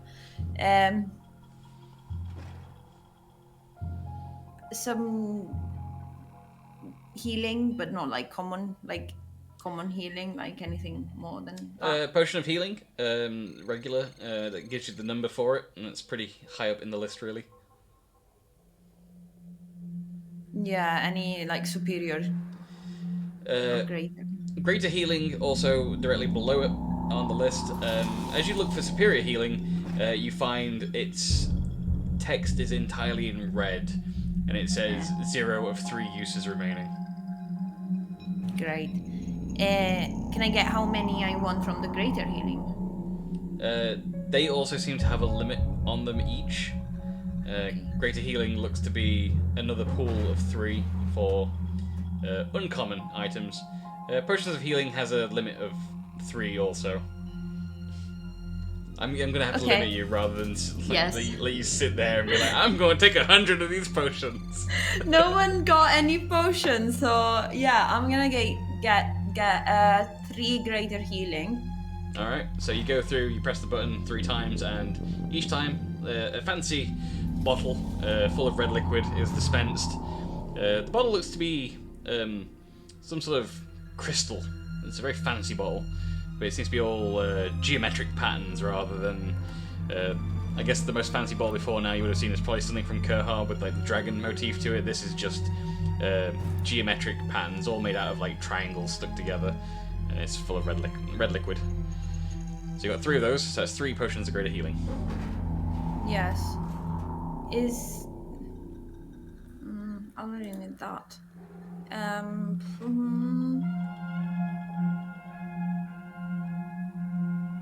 Okay, I'm okay. And 3 greater healing, I'll put that. And necklace. I want to see if they have any necklaces. Under a category named luxury items, you find all manner of necklaces. split into different subcategories based on the material used, sort of gemstones that could be included. It's all manner of options. It's kind of like a build-your-own necklace situation here. Okay. Is there a sapphire necklace? Yep, you find sapphire as an option in the necklaces, and still continues to ask you for more input on the materials. So the necklace itself, gold, silver, platinum. Oh, silver. Silver sapphire necklace, yes, that can be output. I'll get one of them. Alright. And then I'm gonna look for some amber leaf just in case I run out, because alas, it's been 40 sessions. There is a entire section for tobacco, including brands that you don't recognize or mentions of plants that you don't recognize. But there is some that are very familiar to you. They all have the same warning, which is a obligatory health hazard warning, as well as a reminder to all staff of the Cold Forge to not experiment with these plants in enclosed areas. Mostly a warning against secondhand smoking. Oh, so I can't smoke in here? I mean, you've not tried. Yes. Yeah, I'm absolutely going to smoke in here. Okay, so I get some amber leaf, and I guess that's me. I would like to sit on the couch, make a rollie, and look at the business cards thing that Zepik gave me with the infos on Kira. Yes. How long has it been? Like half an hour in game? Well, plus the Since 4 we've that been back. plus the 4 that you've been plus the meditating. 4, yes, yeah. okay. So about 4.5 hours since you left Zepik, you're now looking at this this card. Yes. It's the card seems to be regular card stock, but the calligraphy on it seems to shimmer and constantly rearrange itself, shifting all the time in a very magical manner. Whenever you try and focus on something, it comes into focus as if responding to your thoughts. So, as you look at it idly, it doesn't really make sense. It's just very shiny, shimmery card that's like, ooh, fancy magic.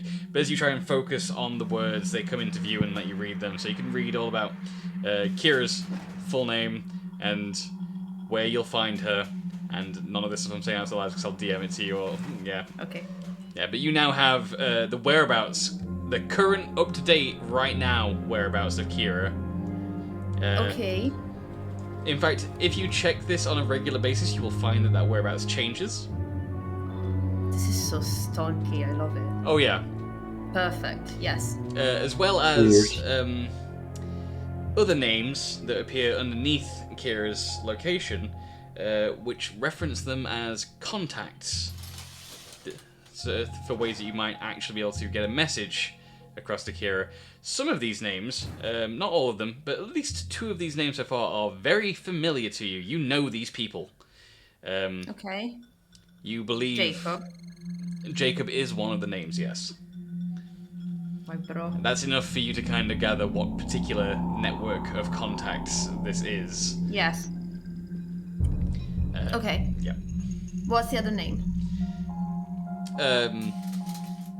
Again, I'll save that for not Okay. being spoken out loud. Okay, fine. Okay, couple more things that I would like to do. I'm gonna write a note that says, we need to talk tomorrow, ASAP. LUL in all caps. Okay. And I'm gonna find where Caporius is sleeping, and I'm gonna put it in one of his pockets. What's the lowest possible thing you can roll on stealth? 23. Yeah, so that's going to beat Caporius's passive perception easily, without even trying. I like double. Yeah, so yeah, you pull it off without ever being, like, noticed whatsoever. Okay. Then I'm gonna find where Gersha is sleeping. And I'm gonna go through his backpack. Take everything out of the backpack. Put the item that no one has seen me crafting Yeah. at the bottom of the backpack. and Before then you just do put any of that, everything in. Gersha, what is your passive perception? 19. Your lowest possible roll. So if you roll a 1 on stealth, what would that give you? Is it automatically bump it up 23. to 23? All right, you are goddamn. You're like a phantasm. Yeah, Gershaw I wouldn't- didn't take anything. Actually, No, I but- added. But yeah, Gershaw would not be aware of this then. Yeah, not even with the roll needed for that. It's Wow, at you- the very, very bottom of the backpack. You are like a ghost. And after that, I am gonna wake up Solgar, I guess, because I want to go into the vent. Rip your long rest. So as you wake up Solgar, You okay, Shlido? Like, Eh? you still get a long rest, do you? yeah, I'll allow it because you guys take shifts normally. So, Yeah. Okay. Solgar, as you're being woken up, you know that M was supposed to come wake you up, but you are immediately surprised by this large crate next to you and a makeshift leash sort of draped over your hand. Just That was me. okay. It wasn't you. No. Okay. Sheree, I did you usually leave the take crate stuff. open or closed? Like air hole so that it doesn't die. It's a robot. In a metal box. Oh, okay. Well, then I would have left it closed. Alright, yeah, so Solgar, you don't see what this crate, you just see a closed crate in front of you, and the leash sort of like just coming out of the lid where it's flush, just sort of being draped out in towards your hand. So there's like this little string between you and the inside of the crate that's closed. I'm very confused because I've just woken up. But I have a job to do, so I'm slowly gonna get it off my arm and close the crate shut, and then we're gonna go. I'm sorry you woke up. I wasn't going to, but you said you wanted to. So for once, I'm doing something that people have asked me to do. It's more so that you don't die while we're all, you don't know what's in those vents, but I know you were gonna go in them. It's okay. It's not like people notice me that much anyway. Are you Shall still we? in winter? Yes. Oh no, I took a long rest and I'm in love. Oh no. I'm gonna be something like, I don't know. Oh, and I gave stuff to Gersha, so I guess it's gonna be autumn then. I need to be happy and things. Lovely. That's what my therapist says. Right, vent. Alright, so as you reach the vent, M, you find it very easy to sort of slip into this opening and crawl a small distance through what is initially pitch black. And as you make your way through this vent, struggling slightly, a red light can be seen from inside. Yeah? Before then, I turn around and be like, Solgra, do we have a code? Just scream. Scream. Yeah, Oh, just I don't want to be heard. Okay, I'll scream. I'll make up some word and I'll scream some word. Alright, as you potatoes. as you make your way through this small part of the ventilation system, you fall into a large, or at least a relatively large room inside this ventilation system. The red light illuminating your surroundings, and you see the corpse of an Asgardian laid in the corner. The floor covered in very old, very dry blood. And in the center of the room is a round container made entirely of metal with gold accents. On top of this container is actually a large piece of paper with a handwritten note on it. Okay. Can you see anything? I made a friend. Concerning, but okay. He wrote me a poem, I think. Even more concerning, but okay. What does the... So looking at this note, it's say? written in Asgardian. So you can't understand what it says. I'll take it. What does the person look like? This body, this Asgardian, has been here for seemingly a very long time. A lot of the flesh has rotted away, and the figure is quite gaunt, if not skeletal, in some places. Looks a little less featureless and bland than the Asgardians you've met before, so you kind of guess that this was a much earlier Asgardian compared to the ones that you've met, somewhere much earlier in like, the genetic chain. But still, it's like they met a pretty terrible fate, a slow demise. Really, whatever happened around you in the Cold Forge, whatever caused this, it appears that this room has been ignored by the cleaning robots. And this chap has been dead for a very, very long time. The only other thing in this room, aside from the body and the note, is this large golden white container made entirely out of very regal-looking metals. Okay. A couple of questions first. Actually, 3, I think. Looking around the room, can I find some information on how the Asgardian died? Is there any signs, any blood, signs of struggle? So the dry blood kind of ends up being everywhere in this room. It looks as if he didn't die of whatever killed him immediately. It looks as if he was probably moving around in this hidden room for quite some time. Looking at the body, despite the condition that it's in, despite how long he's been dead, you can see quite clearly a large puncture wound in his abdomen. Roll medicine for me, please.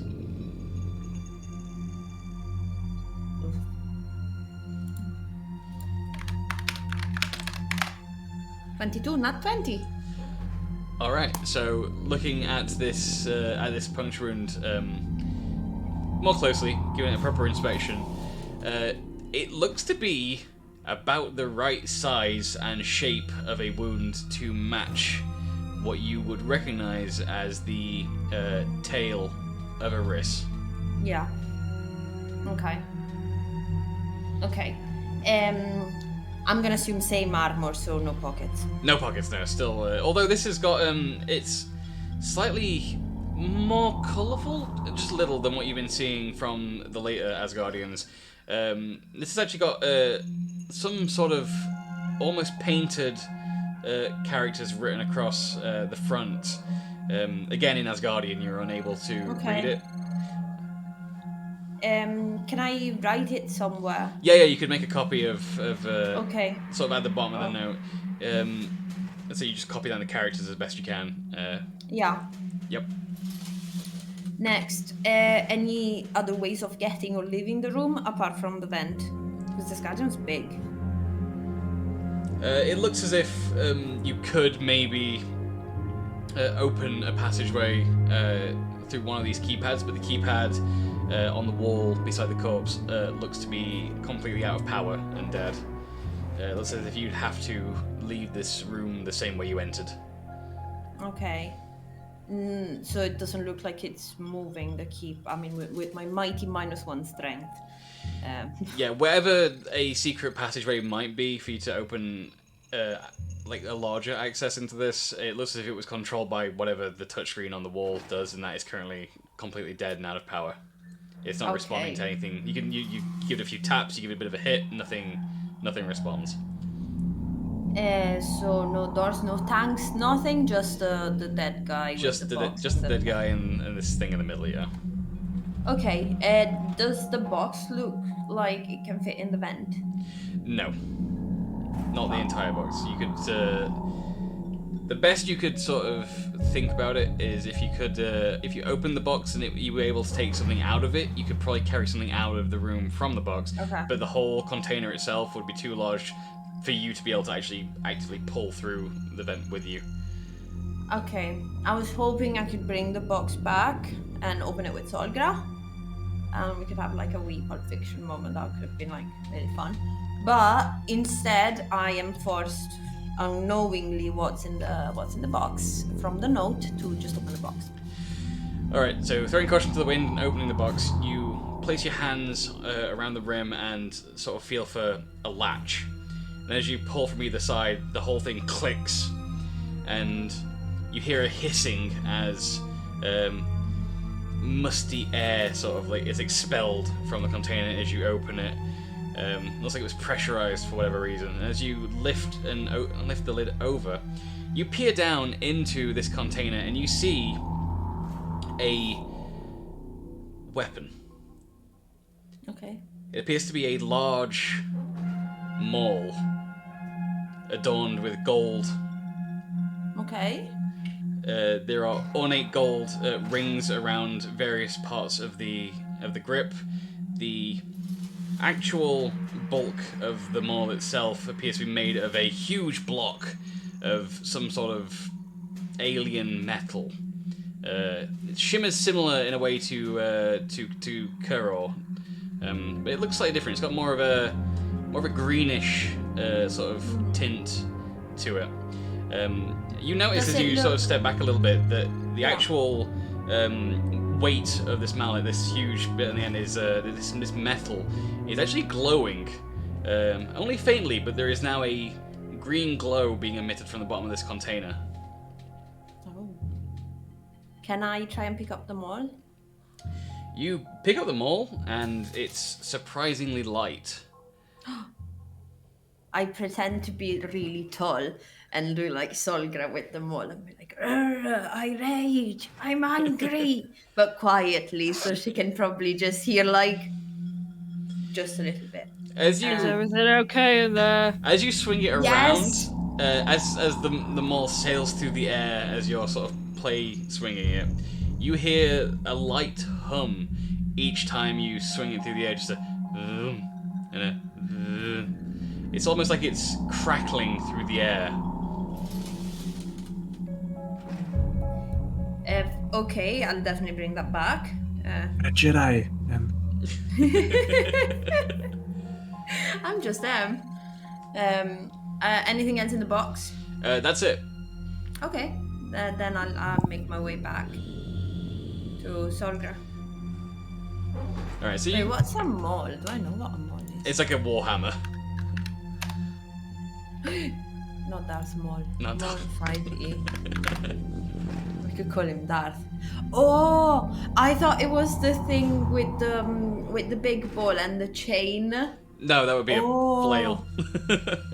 Okay, yeah, I know what it is. Yeah. Okay, yes. So you, okay. you crawl your way back out of the vent, having the notes that you've taken and put back in your pocket, and you manage to pull the maul behind you as you sort of tumble gracefully back out of the vent system, and just sort of stand there now holding a two-handed maul, much to Solgra's surprise.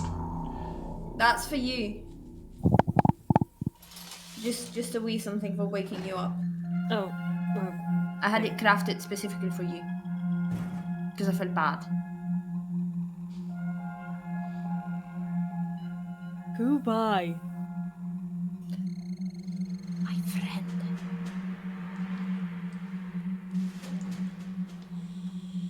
Like, He was very skilled, a bit of a quiet guy, but oh boy, he made the weapon in like 0 time, and then he was like, "Don't tell anyone I'm here, or I'm gonna be super busy. It would be good for business, but I'm also not charging anything for weapons, so maybe not. I'm just chilling in this room, you know." I'm going to take the maul suspiciously because I have no idea where it's come from. Try it. It does. Alright, we'll put together an actual, like, fancy item for you, the same way we've done for everybody else, but for the meantime, when you get into combat, without having all the fancy extra bits, it will be a vicious maul. That's really fucking good. You send me the things, I'll happily make it. Yeah, we'll put together all the fancy bits after the session, but for now I'll just throw that into Slugger's equipment. So you now have a Vicious Maul. If you refresh your character sheet, you can see what it do. What's the roll? I wonder. Like 20d20 or something. Well, it just does extra damage on a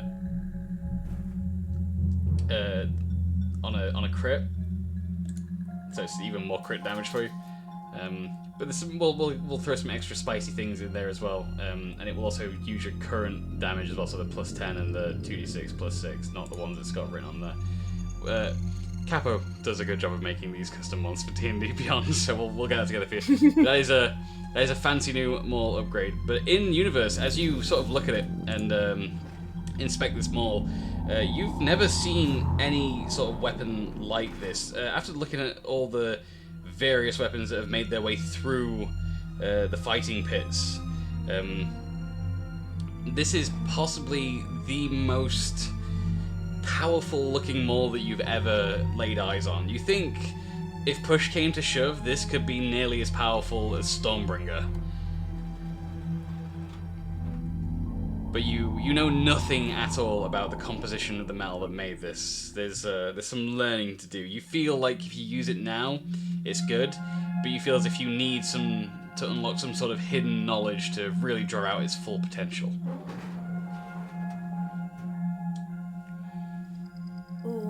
I'm still very suspicious of it because obviously it's a Maul that came from here and that it's that like has literally just popped out of a vent. No, that's not what That's pretty happened. sus. That is not what happened. I just told you what happened. Yeah, but these are my internal thoughts. I'm not saying this out loud to you. Okay. Can I roll for insight to see if Solgra is being happy about the present that I just brought back for her? You don't need to roll insight. You can see that the suspicion is very clear on Solgra's face. Although she has done her best to be polite and take it from you, and she gives you that sort of, you know when you try and act really happy and thankful someone has brought you a gift when you're not really into the gift. Yeah. Yeah, I imagine Solgra's kind of doing that now. Like, oh, yeah, this is very nice. Exactly what I wanted. And just sort of looking at it like, the fuck is this? A self-watering plant, how did you know? As close to that as Solgra can get anyway. Yeah. I'm like, you're welcome, I guess? You seem to be overreacting it, but it's just a small something for waking you up.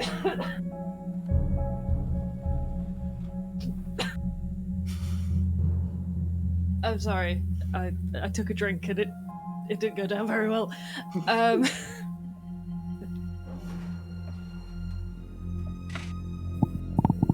just gonna strap it to my back and nod at you. Okay. I'm gonna head to the one of the machines now. Okay. And I'm gonna slap the piece of paper that I just got on the screen like that because I don't know, I can't be bothered to type it all. So pressing the note against the machine. What, is this like the vending machine in the main room or one of the other ones? Yeah. All right. What's So the difference? the nearest hollow emitter. So between the The other one yeah. that had like magazine, Daily Mail kind of stuff. All right. So No. slapping. No. I'm just checking. One of them is the one with newspapers-ish, magazines, things. So there's like the vending machines in the middle is what the items have been coming out of, and there's the hollow emitters between the couches that have been like showing the menus and everything. Okay. I go to one that shows the menu. Seems more. All right. So sort of slapping Conjuring. the note against the hollow emitter does for a minute block out the light. But as you sort of move the note back away from it, you can see that the text is slowly appearing holographically in the air in front of you. And as it translates the note for you, it reads, "This may be my final hours. There was a issue with Subject 6. I ran as fast as I could, leaving the others behind. I grabbed the closest container I could find, hoping it was one of the supplies. Just my luck. It's the damn hammer. Can't eat this. Hopefully the cleaning machines will be done before I am. If this is my final message, I pray that the response team made it in time. It is signed Validus Iribus. So what was the thing about Subject 6? That this was Subject 6's fault? There was an incident regarding Subject 6. Yes. Okay. Response team, damn hammer. And his name is... Validus Iribus. Validus Iribus. And does it also translate the thing that he had on his chest? That's actually what's on his chest is his name. It's written Validus Iribus, Head of Research. PhD. Or the closest to whatever the Asgard had in terms of qualifications. How do you spell research? That's where he goes. Okay, I'm gonna need to borrow Gersha's book at some point. Chief thinker. Okay, cheers. Yeah, okay. I will not say anything about it just yet. So the most you can glean from this note is that he didn't mean to take a weapon with him, but instead wanted supplies, and has accidentally brought the weapon with him, which is of no use when he's hiding for a long amount of time. Can't eat the damn hammer. Yeah. Well, Solga can now try, in case it's needed. Then I'm gonna reward myself with getting some amber, getting some leaves, and make a rolly, and I just chill on one of the couches. So as you're sat on the couch, sparking up, after you blow the first puff of smoke, from the ceiling above you, a pipe descends, and you hear the whirring of a fan, and as you exhale again, all of the smoke is pulled into this tube in the ceiling away to wherever, who knows. But How big is the tube? Its diameter is probably about 30 centimeters or so, and it's descended from the ceiling. Yeah, it's not a very wide tube, but it is like descended from the ceiling, pretty much directly above you. Would I be able to go in? No, you are not. Okay. It's far too thin for anything other than the smoke to fit into. But it is now sort of vacuuming the smoke out of the air as you smoke. Awesome. I'm very pleased. Also, I bet Solgra is pleased that she doesn't have to smell the smoke. If she didn't go back to bed. I've got the box in my hand, and I'm sat on the couch opposite you. Are you opening the box? Yes, I'm going to open the box very suspiciously, and I instantly sense that this is Sharid's doing. You open the box, the latches click to the sides, and it opens outwards. And inside, you see the same velvet interior I described before, with the mouse sort of curled up in the center of the velvet, and the manual beside it. Interesting. I'm going to read the manual. So reading through the manual gives you a list of command words. It can do basic tasks. To start the mouse to have any sort of level of movement, you have to literally say the word activate. After that, you can command it to sit, stay, beg, roll over. You can also command it to clean, and then give it a specific command to clean a specific location, area, or object or person. And you can also, it has a activation time for doing cleaning commands of twice per day. It can remain active and mobile in responding to your commands for indefinite periods of time, but the specific act of cleaning things can be done twice a day. Right. You can also put it on silent. Charging? No. As you read through, you read a whole bunch of words that you don't understand and have no meaning to you. But something about quantum physics and coil reactor and other words that make no sense to you give you the impression that this thing does not need charging. It even says towards the end in fine print, may or may not be a perpetual motion machine.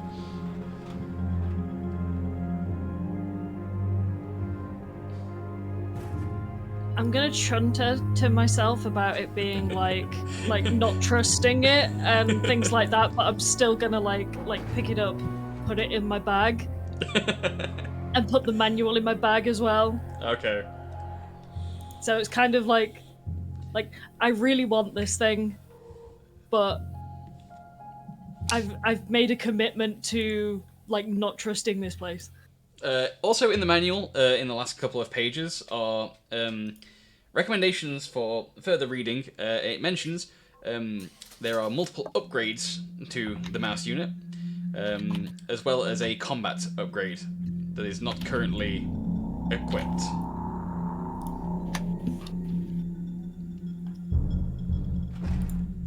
The combat upgrade is kind of interesting. May come back to level 7 for that. Alright, then I suppose that's everyone now rested up and awake.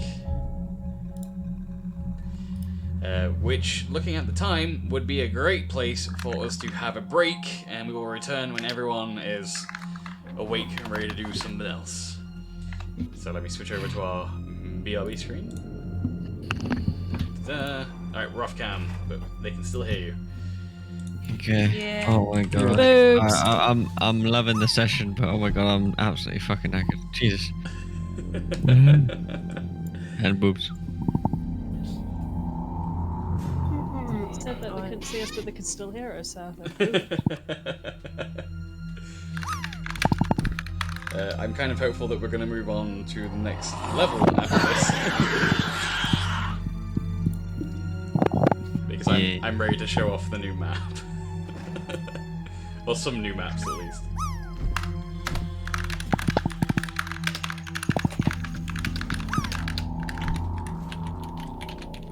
Wait, how are the bits of different sizes? I didn't notice that. Is that because of how many bits, or does it just randomize the size of the bits? Mark got screwed by that.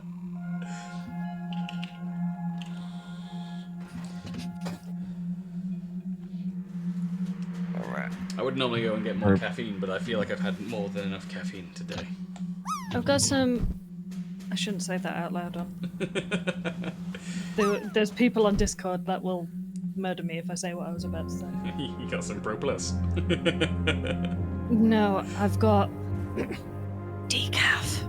Oh, no. Decaf is evil. Oh no. Yeah, but the box has got a bear on it. I mean, that's cool, Well, but like it would be better if it was caffeinated. caffeine's better than beers. Actually, I will be right back because I can get some fizzy orange juice. Because I got the Rubicon. Right, be right back.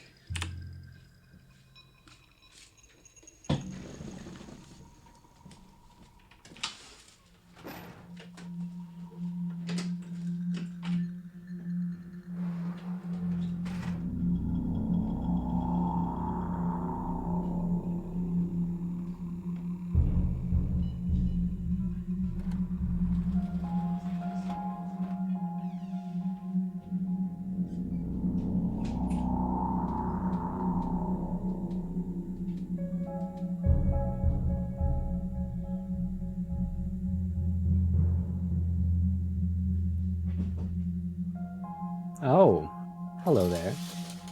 It looks like it is Shareed's stream now. Wahahahaha. Everybody roll for Goodberry. Briggy's gone. Marthouse, roll for Goodberry.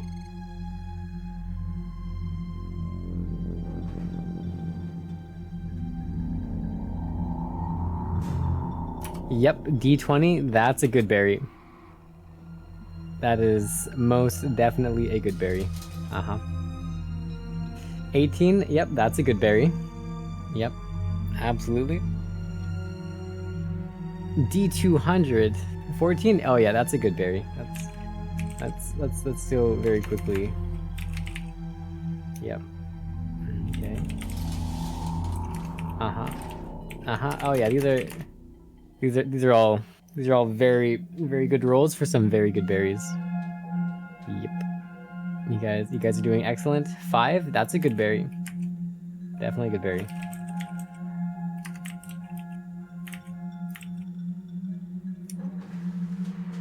Yep. Excellent. You guys are doing very well.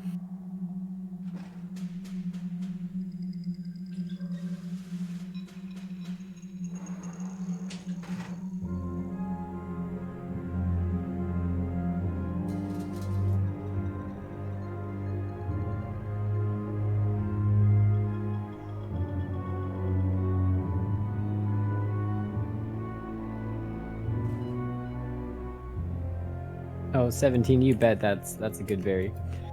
Oh, 2 17s? That's 2 good berries.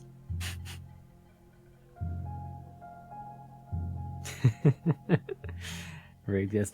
As the thief fairy wanders back into the Feywild, he notices a treasure trail of berries on the floor. As he picks them up to examine them, he realizes that they are not actually teeth. In fact, they are just berries. But as he continues looking, he realizes that the good berries were actually teeth all along. Dun dun dun dun.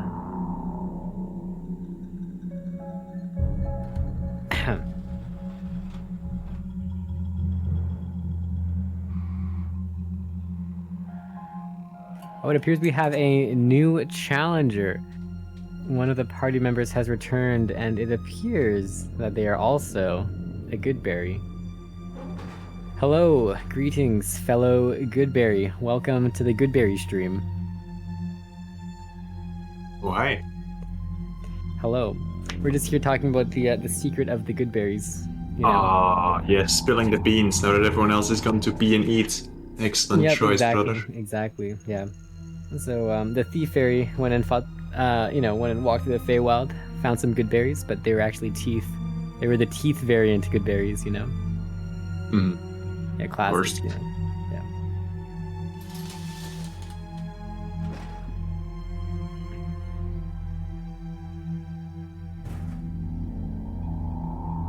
Now I'm going to go open up the Tetris variant of good berries. All about flavor. Yep. So I gotta play some 40 lines of good berries.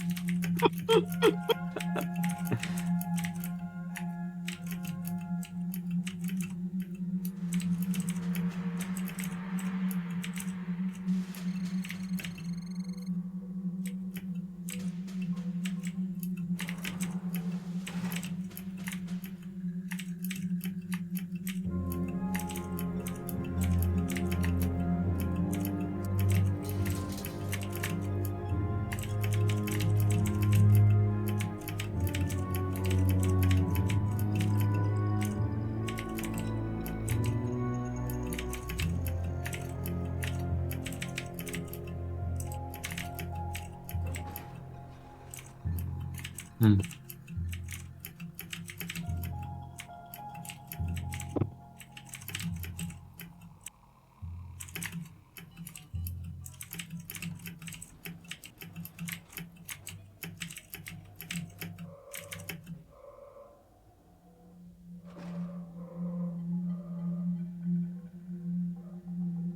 How do be the cactus capo? Pretty good, I think.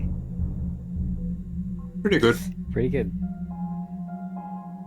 Enjoying some munching. I have a lot of assignments too that need to be done very soon. Oof. It That's is very unfortunate. It is indeed. Lapsing graduated. Lapsing jobless. That's not true. But lapsing moneyless, let's say that.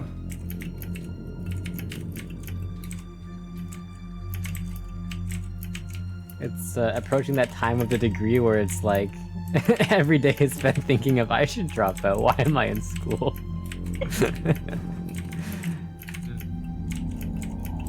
That takes me right back to college. That. Oh yeah, that's a classic right there. I think like the entire I don't know, like the entire final year and year before, I think, of my undergrad, I was like thinking this every single day. It's very nostalgic. Yeah.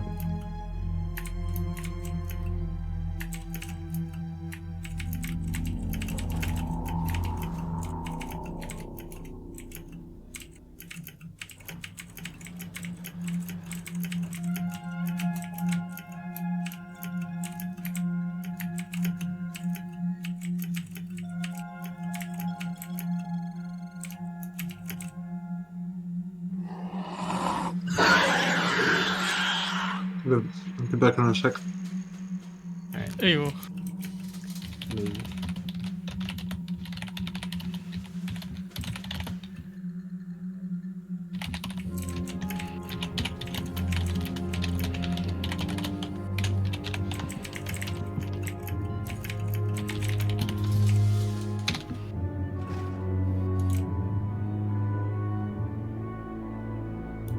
Hello.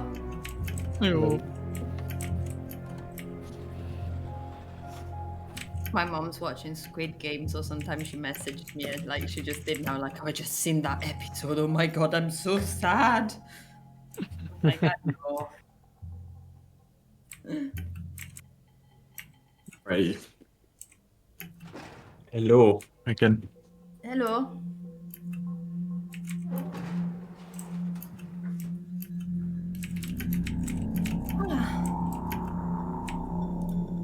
How are we doing? Doing alright. Yeah. Yeah. How about you? Yeah. I practiced. Nice. On like 4 hours today. Yesterday I got up to like 6. This morning I woke up and I was like, Cactus, you do this every day. How the fuck do you do this every day? I haven't practiced anywhere near that long in literally 2 years. Yeah, I think Like- my first year of masters, I was like panic practicing, so I was like 4 to 6 hours every day. But after that, I'm like, no. And I woke up today and I was like, my fingers are sore, my back is sore, my jaw is sore, like, My mind is sore. my heart is sore. Mantrasaur. I don't know how you do it every day, like, I don't know, just grind in it. yeah, but also, like I can see the positive effects, but I like to focus on the negatives for now.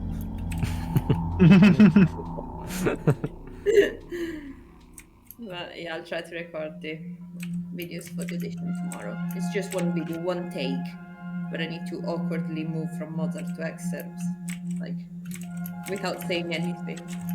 Yeah. Needs to be all professional and shit. Yeah.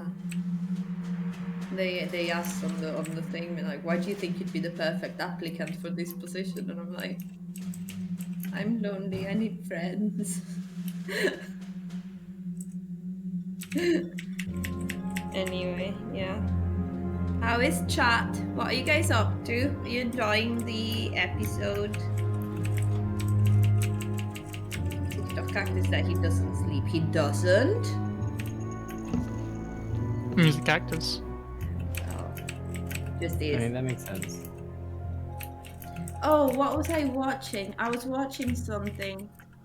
Oh, it was You. I took a picture of the 3rd season of You at some point. Joe, the main character, is having some internal monologue, and he just goes like, someone is saying, "Oh, why don't we do something?" And he just says, "I'd rather fuck a cactus." And I was like, "You what?" Also, fresh cut grass. Looks Oh, exactly like you. It's scary. Yeah, I saw you guys' post. oh, Briefly ignored. he's so cute. with his wee backpack. I drank a liter of beer, Jeff. That is a lot of beer.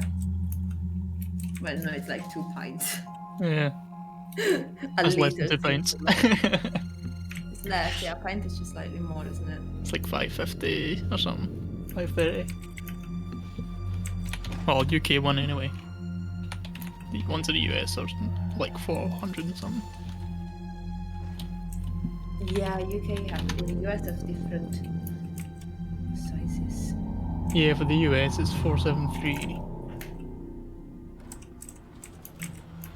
I typed in the UK one, it's given the US one. Yeah, for the UK it's 568. 568 for a pint. In it. In a proper British pint. Splendid. Blended pint. It's a very strong and stable pint. Stiff pint. What have I returned to? Welcome to the Good News Britishness. Show. This always happens. I always go and go have my break, come back and find that it's been overtaken. That's what you pay us for. Yeah. I mean, we're not paid. That's. Do you get paid? But, I mean, no, but if I did, that's what I get paid for. Yeah. Like, you should pay us for this, you know. I mean, you should also pay me for the effort I put into planning it, so I think it evens out. Yeah. We should break even on that. We should all pay each other and then make an infinite money farm. That's how that works. You realize that the only person winning there is Mr. Bezos there, right? That's what we're already doing. That's true, that's true. It's like plugging a multi-socket on in itself and then Unlimited power. It goes into the Like, wall. I considered, rather than getting subs to mates, to just start donating to them, but then I don't get the spicy emotes, and I'm like, Yeah, like that's just not worth it. Like, I need my shinies. How can you get your inspiration back? You can't, Mark. You know what you did. What did he do? It's not a punishment. Pretty sure it was something he said during Sunday's game. Yeah, he had a chat with Nadi about this move and things. Ah. I remember that. Yeah, he was egging on something that we didn't want, and so I couldn't punish him in that game because I wasn't running it, but I can punish him in the games that I run. Exclamation point, punish me. Yeah, okay. I mean, whatever makes your goats like buoyant or whatever. Can we they add say. that? I believe that goats are already buoyant, as far as I'm aware. Now, I'm not a goat expert. Yeah, I was just You sound like one. And surely it floats. Right, like Humans they float. would, like, why would they not float, right? That's the real question. You know, like if you were a goat, would you just be like, yeah, I'm just not gonna float? It's like that's silly. Of course you would float. Does that mean we're goats? Yes. Oh, fuck. Like, makes would you sense. just like actively choose to not float? You know, like what kind of decision is that? That's just like hindering yourself for no reason. You know? Voluntary sinking. Yeah, like who does that? It's crazy. So yeah, of course goats float. They make good boats. Yeah, that's why they say whatever floats your goat, because Yeah. like it's only logical. Couple of Thanks for signs. coming to my TED Talk.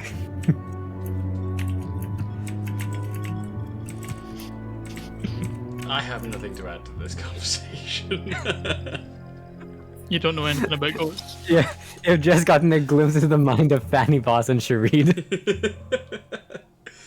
I Very feel like I'm place to making be. my puzzles way too complicated. Just I give mean, them are there a any picture goats in of it? a goat. Yeah, I'm gonna have to make more goat-related puzzles, aren't I? Oh, you can do. You know the thing where you need to put the tail on the donkey, but just with a goat. Bit the tail of the goat, yeah. I mean, I was thinking, like, immediately when goat was mentioned of the scene from Jurassic Park. What scene is that? The one. The one where they summon a goat. You remember that scene? Summon the goat is like the perfect wording too.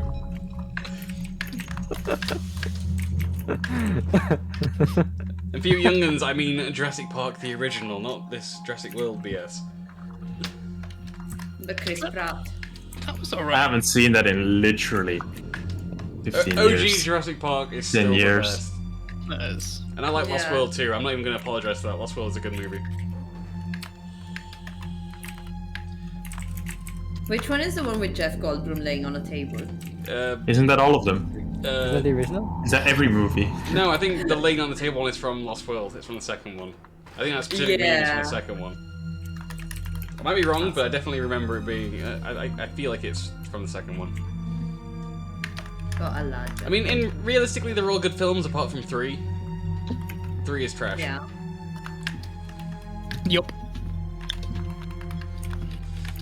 Boat, goat, wolf, and cabbage river crossing puzzle when. I'm not doing that. I feel like I'd break the party with that. Oh no, those things that you're like, you have those things that need to cross the river. Yeah, but you Well, can't. that's- You can't make them cross the river with something that'll eat the other thing. It's. Yeah. Please, I'd do that with my eyes closed. I'd be up for that. Alright, I'm back. Welcome Hello. back. There you go. Had to grab a blanket. Are we all prepared to continue our descent into the Cold Forge? Yeah. Yes? Yeah. All right, we're back on camera. We return. Hello, everybody. I have a goat image. Oh, wait, we should put it on the Roll20 screen again. There we What are. the fuck did I miss? Go. Nothing. Yes. The goat cast while you were away. Go cast. All right, so the party has now had a long rest, are fully healed up, spell slots returned, all that jazz, feeling good about life. M's having a cheeky smoke on the sofa. Solgra is playing with her new mouse toy thing that she got and reading the instructions. And everyone else is now awake and feeling refreshed and good. Before it all sinks in that, oh god, you're still in this cold forge. And you are 7 levels deep. Spicy. So what does the party want to do? Before we head out, I'm gonna head to the machine and I'm gonna order myself a wee vial of fresh human blood. It produces it without question. You now have a vial of human blood. I pocket it and move on with my day. I thought you were gonna say something like a frappuccino or something, and then you went with French. Oh yes, a frappuccino, sure, that's what I came to here to A get. spiced pumpkin latte. Actually, seeing Kapori say that, I'm gonna do it too, just to be cool. You also now have a vial of human blood. I'm just gonna like dip a finger in to see what it does. It coats your finger as human blood would. I'm gonna like finger paint just Don't like a do it. tiny bit on the edgelord cloak to see if it does anything. It makes it look like at least 20% more edgy. All right, I just give it to Caporius as it's not as nearly as interesting as I thought it would be. What do I do with this? I already have one. Caporius now has Sure. 2 vials of human blood. They're fresh, right? Because they need to be fresh. Yes, they are fresh. They are fresh, and one is still sealed. Nice. Okay. Em? I will approach the machine. I mentioned I changed season Aminatum, so as I mentioned it, now I do want a pumpkin spice latte because it's too pricey in real life, but it's D&D, isn't it? It gives you the option of small, large, medium, something called venti. It lists multiple language options, none of which make any sense. What's the venti? It's the big one. How big is the big one? I'm It's already fucking like huge. Like 4.5. Like the venti is like about this kind of size of cup, just like a little bit bigger. Okay, I get that one. And also, fair to inform you, but the big corporation thing that has that may or may not sell that anymore at this time of the year, on this particular day. Well, this vending machine It's the anti. provides. Yes. You just got blood and Yeah. you're complaining about my pumpkin spice latte. It does ask you just finally before you prepare anything if you would like fresh whipped cream. Oh yes, please. And cinnamon on top. It provides all of that, and it dispenses in a fancy, regal-looking travel cup. Want some of my special coffee sauce? And I jiggle it open. Oh, thanks. I'm okay. I've got cinnamon. Okay. Check your pocket, Caparius. What? Oh. Okay. What? Yeah. Cool. And then I walk away with my pumpkin spice latte. I'll check my pockets, I guess. What did you sneak into his pocket? A note that says, "Need to talk ASAP." That's Lol. Why is she calling me a penis? What it means in Dragonborn, I don't know what to tell you. Some spicy names, you know, Caparius, that good stuff. Definitely not me. Okay, well I shall pocket for further notice.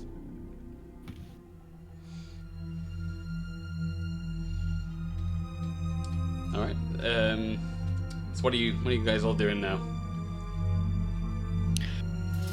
Well, now everyone's up and about. We've taken a little head count. You know, everyone seems to be around somewhere. Can you count for us? Can you count for us?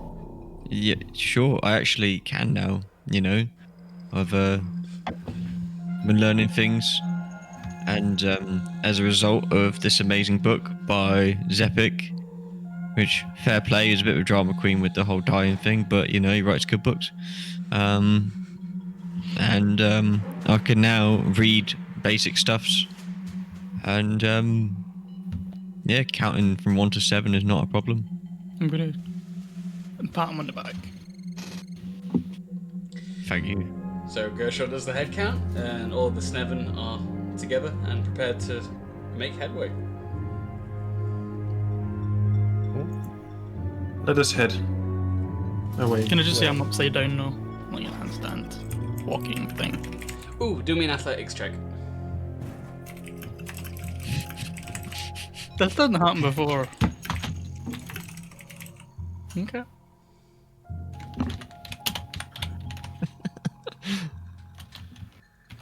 At least it's a +9. 23. All right. So normally you would expect to be doing your handstands as everyone would see them as you always do.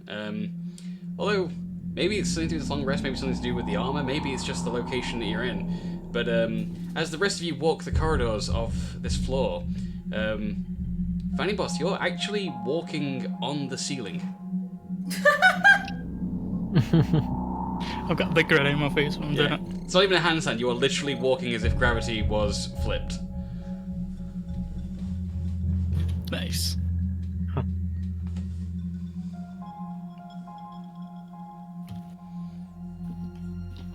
Although none of the rest of the party Spy. appear to be shocked or surprised by this turn of events. I'm just like murmuring my favorite song, Spider Fanny, does whatever Spider Fanny does. No, that's no. Wouldn't it be Spider Boss? Then stick with the syllables. Nope. Nope. That bothers me more than anything. It's just the wrong amount of syllables. Cactus knows And what he's I'm doing. singing to the tune of this. Oh god. Spider fan. It fucking works. It does, goddammit.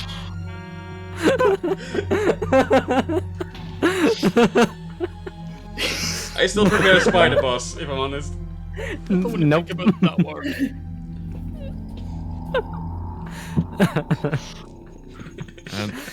Well, that's new. No. With that might.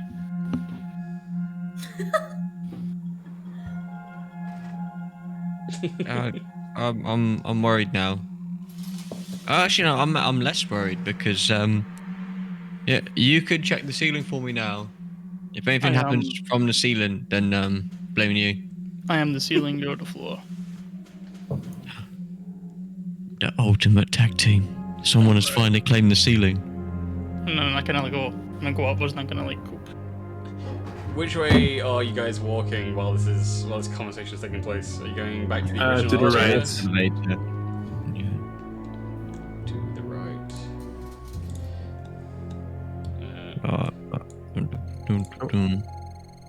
When you go.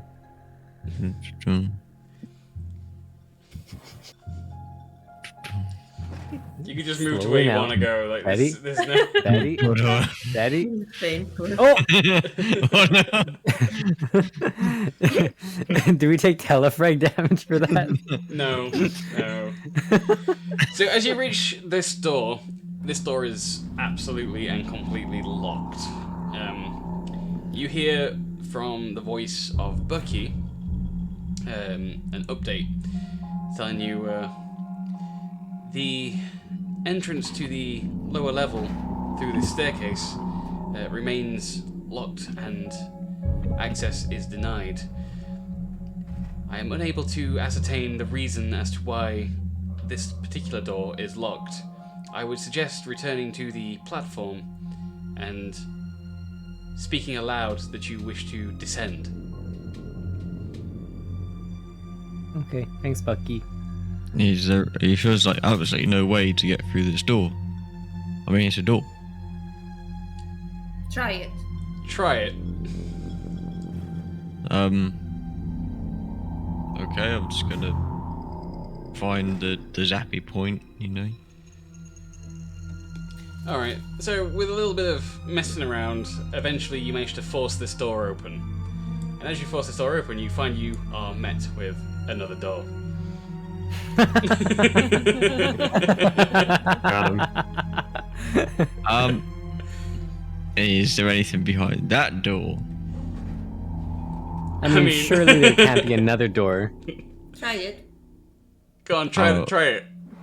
I'll try it again. I'm gonna just like, just like go ham and just like Roll a strength check. like ninja warrior it. Can I get with advantage? This has been 2 doors, and I feel like I've, I I've did learned about doors. Strength check with advantage. You can count to 2 now. You can count to 7. So up to 7 doors. Are we sure that wasn't a fluke?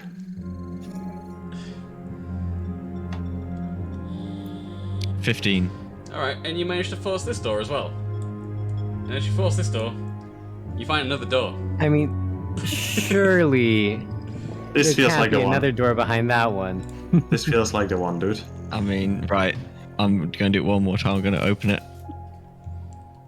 Alright, roll Yeah, strength force it strength open. check, no advantage on this one. Okay. Pray for I'll me, cast guys. guidance and I'll go. You got it, right, my dude. Or an extra D4. I'm not gonna do it. Oh, not even with an extra D4. 7. Nevin. Would you believe it? You actually somehow fumble your way into opening this door as well. And as you open this door, you are met with another door. Can I I open mean, this door? surely This feels like the one. another door My behind dude. this one. Bucky Good feeling. reminds you, Gershaw, as you have attempted to open more of these seals, for whatever reason the lower levels have been blocked. If you open this door, the entirety of this level may no longer be considered safe. Oh. Again, I would advise your best course of action would be to use the platform. Okay. Sorry, guys. I didn't mean to jeopardize us in that way. I was just having fun with doors. Fun with doors. Hey. I'm Can glad, we, I'm glad I put so many doors on there for no reason. Can we close the doors and can I like mend them back if they're damaged at all? You mend one of them. The other two, aren't mendable. Fucked them up. Okay. Yeah. The second one in is kind of warped to the point where it won't lock anymore. But the first and third doors you'll be able to relock those. Okay.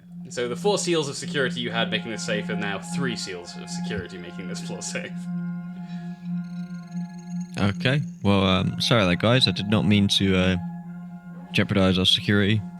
I learned that word from the book. And jeopardize. You learned. No, but you can it- go it to 7, was but you funny. know jeopardized. Yeah. Wait, before we leave, we have like 3 fancy items that we can claim, and I assume we're gonna come back, and then we'll have 3 more fancy items to claim. I feel like we should. The 3 those fancy forward. items have not. It hasn't ticked over yet. It's only been 8 okay, hours. Never mind. Oh. Okay. Yeah, just because Keep it your in day ended with a long rest and restart doesn't mean that the server day has ended and restarted. Fair enough. Right. Yeah. Let's do it. Right. What did Bucky say? Descend. Yeah. Descend. And the platform down. begins to rumble slightly and lurches downwards about a foot, like almost dropping, before it catches itself and then begins to descend in a more controlled manner.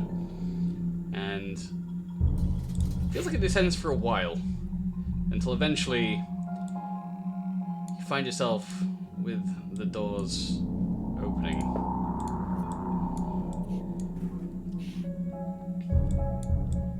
You might have to scroll to the right and then down to there we are. find- That's a Yeah. Oh, hello. Oh yeah, that's the fancy thing. Oh, hello. very nice. The new As- Caporius icon is looking great, by the way. Just wanted to say. Oh, thank you. As the doors open, you hear Level 10. Cryogenic facility. We did a skipperoonie. it appears that you have descended down past storage rooms A and B, or storage floors, I should say. So 8 and 9 were storage. Yes. Okay. Although they sit directly below that 7th level, so something's going on in there. But that's clearly what Bucky was trying to keep you away from. Is there's something going on in those floors? Maybe it's worth revisiting later.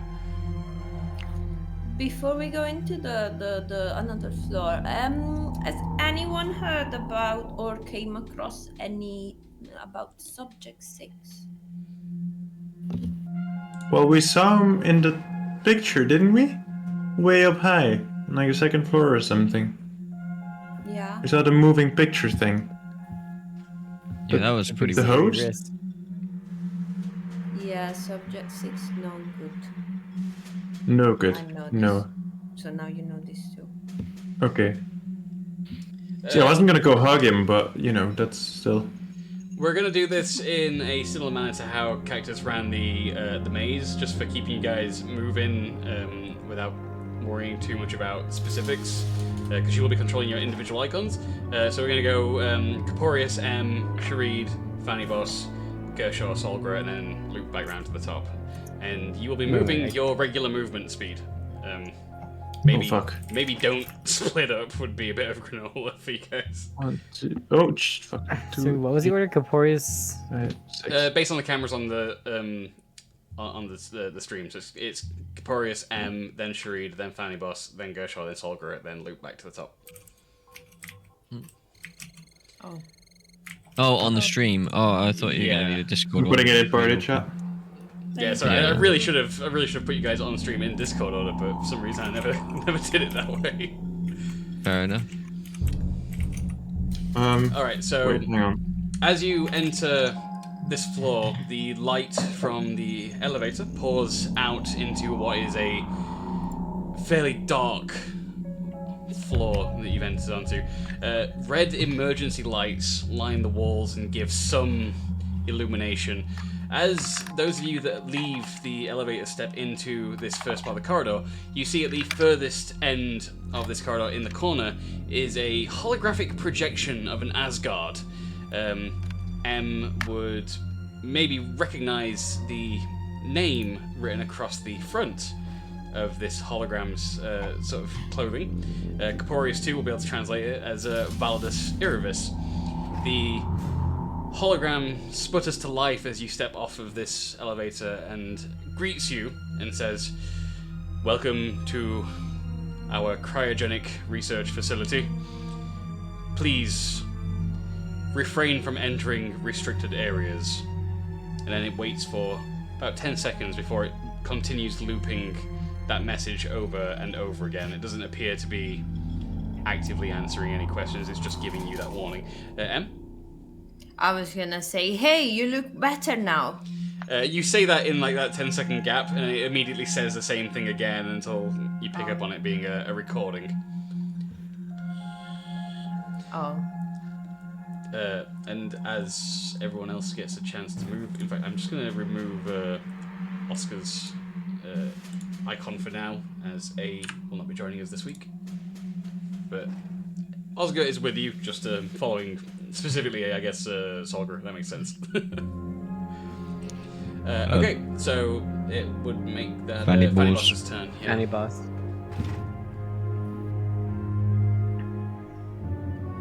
Alright, where are we going, by the way? Because my movement is not got to brag, but a bit better than everyone's. Wow. Wow, what a brag. As you guys sort of step into this hallway, you can reveal, please.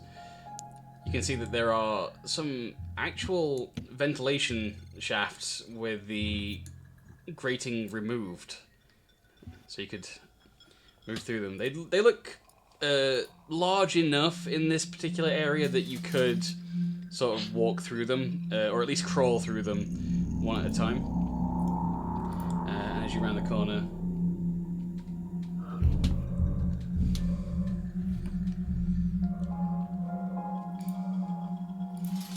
I believe that moves us back to Corporeus to move. All around you, as you're walking through this corridor, you can see that there's cables sort of gathered up against the wall, some connected into sockets in the walls, some just left trickling out. They don't seem to be emitting any kind of power or electricity.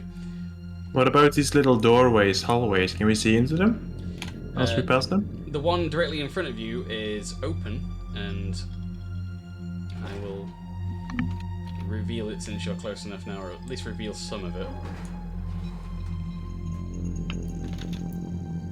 Oh boy. I can't go in. No, there's a door. Is the door locked? The door, this one's open. Hey, you. Alright. I have... So everyone else is let me reveal this. So like these things are vents? Yes. Right. Okay. Okay. Understandable. Can I look at the boxes that are underneath me? Where are you, Treat? So the crates that line the wall here all appear to be tightly locked. If you could read Asgardian, Corporeus may have answered this before he moved further along the hallway, but they all seem to say the word general supplies. Okay.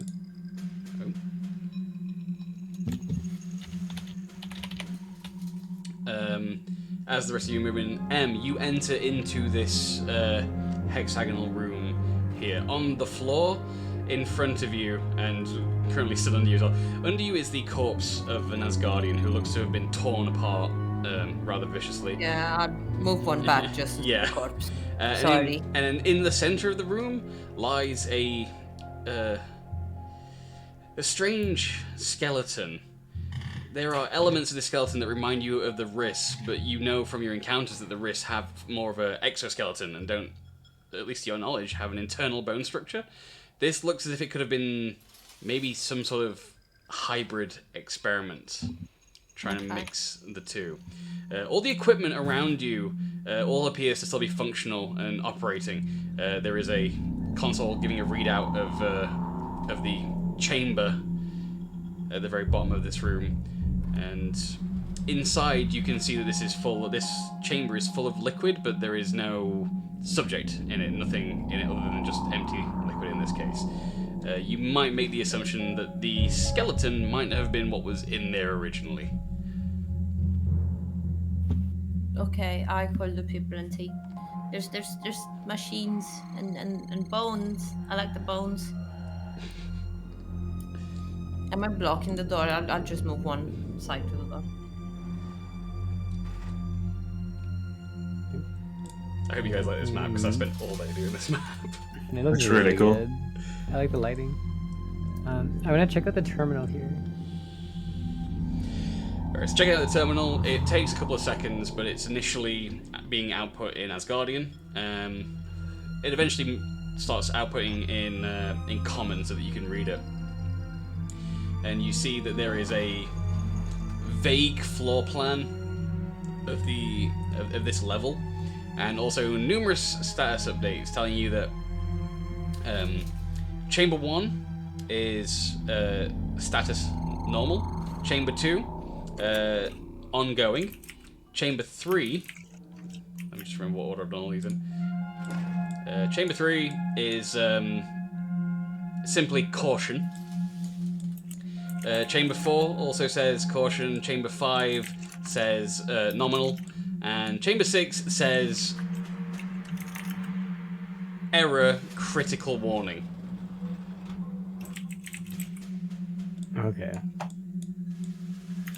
I'm gonna pass this on to Leparty and then finish my moving. Is there any numbers near the door that we can see? And it also said to you that some of this floor is currently in lockdown. It tells you that certain doors that would allow access deeper into this floor will need to be unlocked. Okay. And the number in front of the door that you're currently stood in front of, that one M's inside of, says Chamber 1. Okay. No, where are you moving, Fanny Boars? Hmm?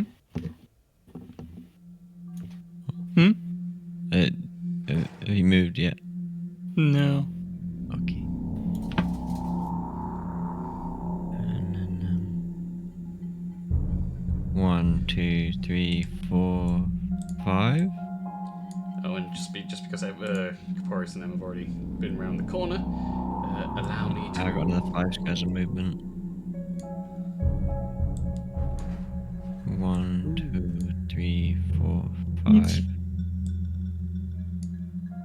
You have so much movement, oh my god. Yeah, I got 50 feet default.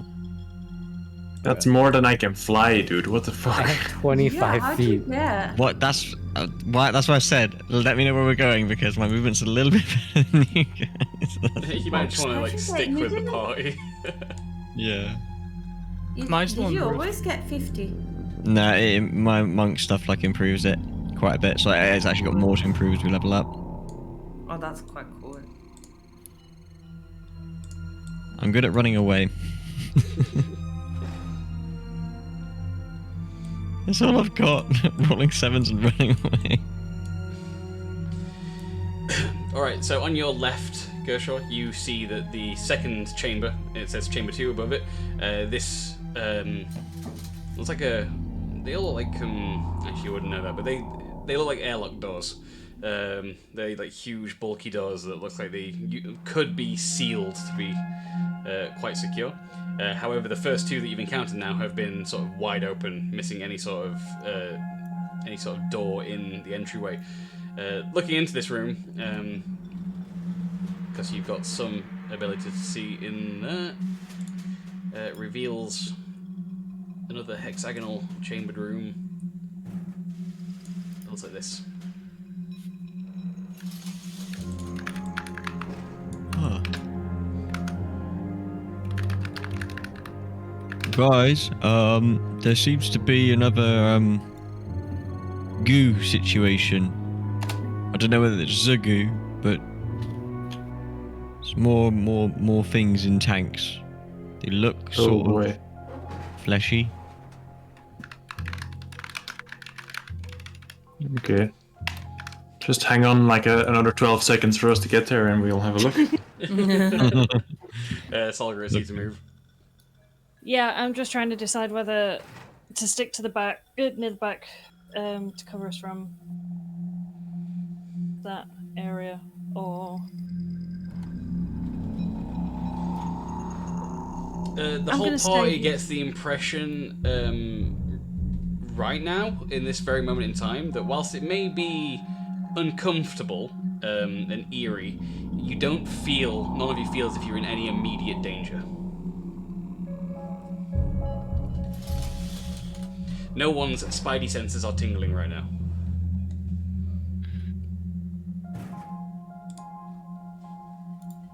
Case.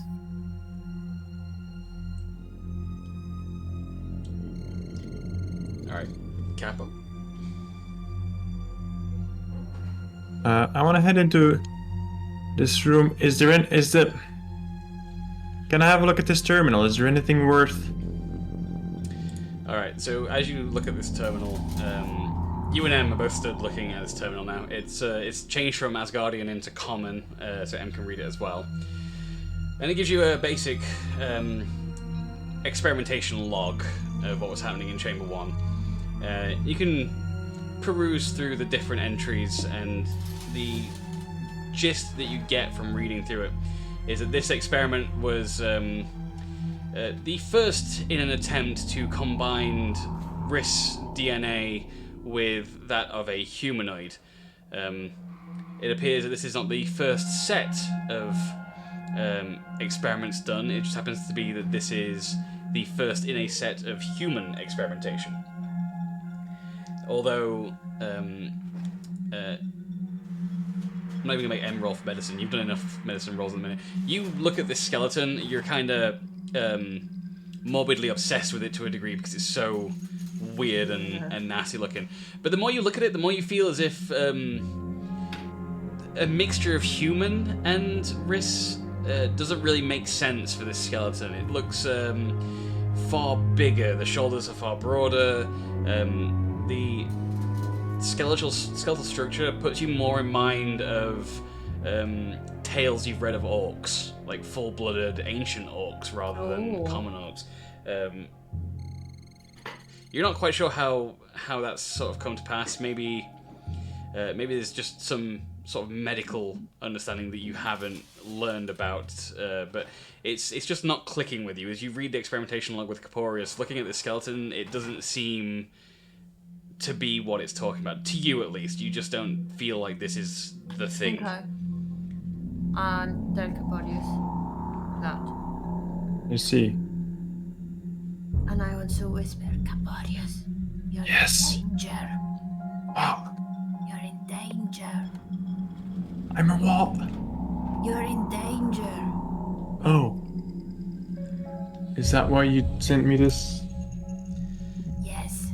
Not really right now. I mean, yes, right now, but also from outside world. I need to tell you stuff. Let's not do it now because we're exploring these tunnels. Okay.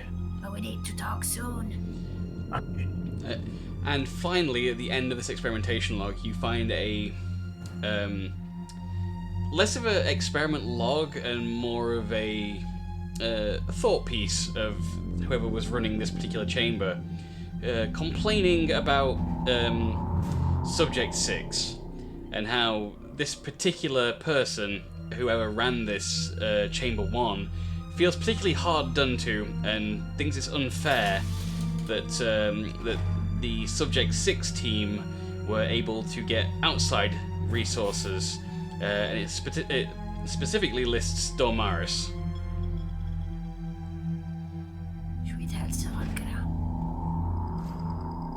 That might be best, yeah. Salgra! I don't know why I'm whispering.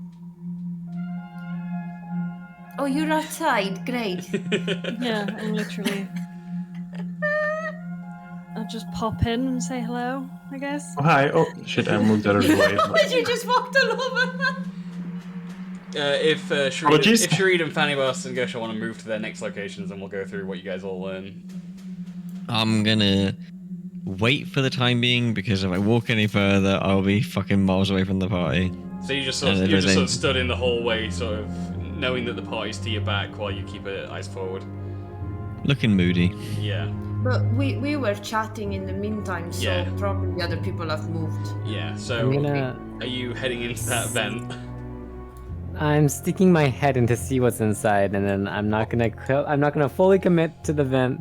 I just want to see what's inside. All right. So it will reveal the pretty much a straight line of vent. You won't be able to see quite off to the sides. But you've been in Discord, so you probably know this vent already. Did it actually reveal? I feel like it's not revealing. That reverse revealed it. That hid everything. There we go. Ooh. All right. This is your first sighting of blood in this vent, at least on this floor. I want to go inside, but for now I'm gonna just move past after I've gotten my curiosity filled and use my last movement. I'll wait for the party before I go be stupid. Also, just because I said on Discord while I was making this that there's lots of events that go nowhere, that doesn't mean that they all go nowhere, okay?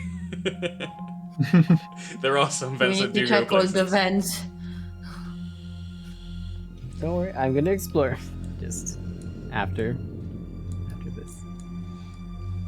Alright, so you and Fanny Boss have made your way further into the corridor. You've been looking into that vent just to sort of get a lay of the land, as it were. Solveig, you've joined the other two now in Chamber 1. You've got a look at the skeleton yourself. You also get this information relayed to you about Damaris and the experimentation. Something just doesn't sit right with you either about this skeleton that's on the floor in front of you. You don't know enough about ancient orcish culture or specifically the medical records of ancient orcs, but you know plenty of humans, and again, something just doesn't feel right about that particular skeleton. Like, you can't place why it feels wrong, but it just gives you like this pit in your stomach. You're like, nah, this is off. Big fucking human if they decided to experiment on that one. You know what it is? Such a confusing... Well, it's definitely taller than me. Yeah.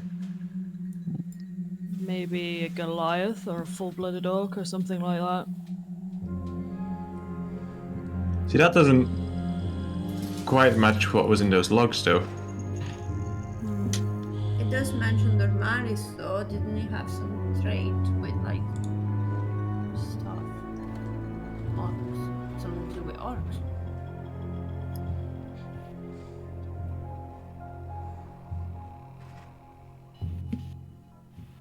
I shout over and say, hey, what's in the open boxes? The box on the left of that opening, I presumed Em already checked it as they walked into the room, but the three of them have definitely had time to look at it. And that box in particular is absolutely empty. The box on the right-hand side of the room, that contains strange tubes which sort of emit a very dull blue light. Corporius, you read on the top of this crate in Asgardian the word power cells. You're not entirely sure what that means, but you know that power is something. Cells, however, is an alien concept to you. Can I attempt to identify these? Yeah, roll an investigation check. Hmm.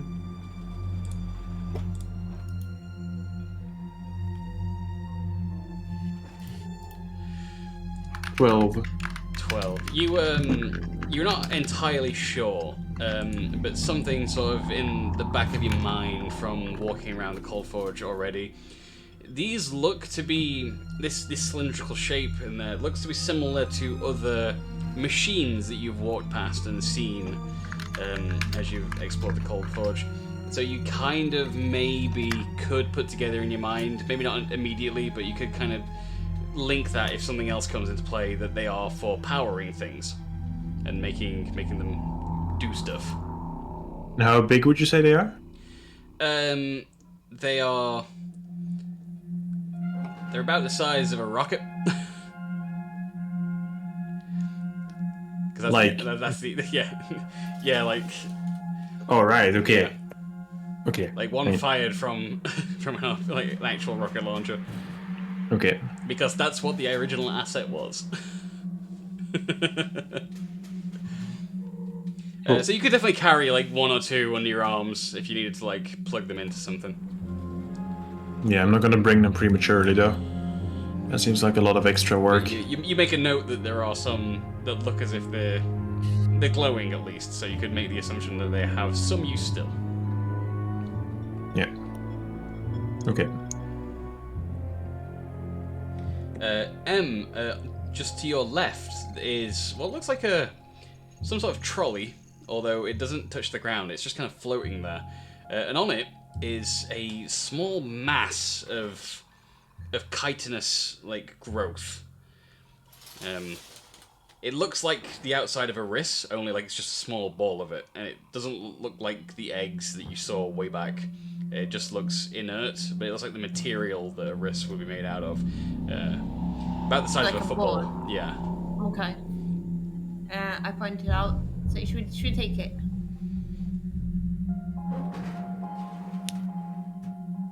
I mean, you could fit it into your pack if you wanted a ball of wrist chitin. It looks pretty gross. I want to see what chitin looks like. But yeah.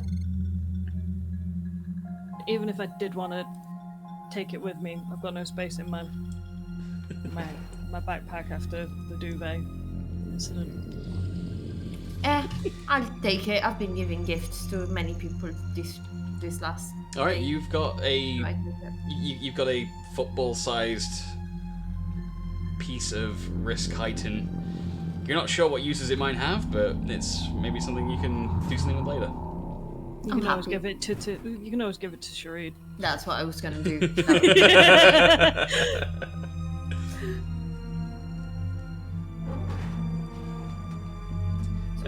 So while you guys are exploring that room, I'm going to assume that Gershwell remains standing stoically and brooding. Yeah, although I'm kind of like being drawn a little bit, you know, to what's going on in Chamber 2. Alright, you can move yourself in that. Just gonna like go from like the stoic position to being like the ooh, like the squirrel attention span sort of thing, and like what's going on over here? And I'm just like immediately drawn to over here for some reason, like this. But I don't want to like be here because it looks like I'm blocking it, so I'm just gonna be here. Right. Before we deal with what you're seeing, then, if Sharid and Fanny Boss would like to move. Oh, I like start like twitching uncontrollably, and I call out to the rest of the party. I can't help it. I'm going in. I'm going in. All right. So as you sort of half crawl your way through this vent here, it's why does the reveal keep hiding things? You can see there are these 2 little alcoves that you've gone past, one of which contains the corpse of an Asgardian. Looks like he's wearing security armor. Looks as if he's taken some nasty cuts and slashes and stabs, all of which would line up with something of Riss origin. Like fumbling around his person, does it look like there's any like security clearance or objects that are like identifiable or that look not on more this than guy. the standard uniform? No, just standard uniform and death. Yeah. And do I know why it's orange? Death? That might just be the way that they exported the file. Okay. Should be red. Okay. Lighting. It's lighting. Lighting is the reason. Right. Takes you a moment to be like, oh yeah, lighting, that's why. And can I spy anything from that red thing? Does it look like it's a terminal, or does it? It looks like red? an emergency lighting sconce, as if it's just a.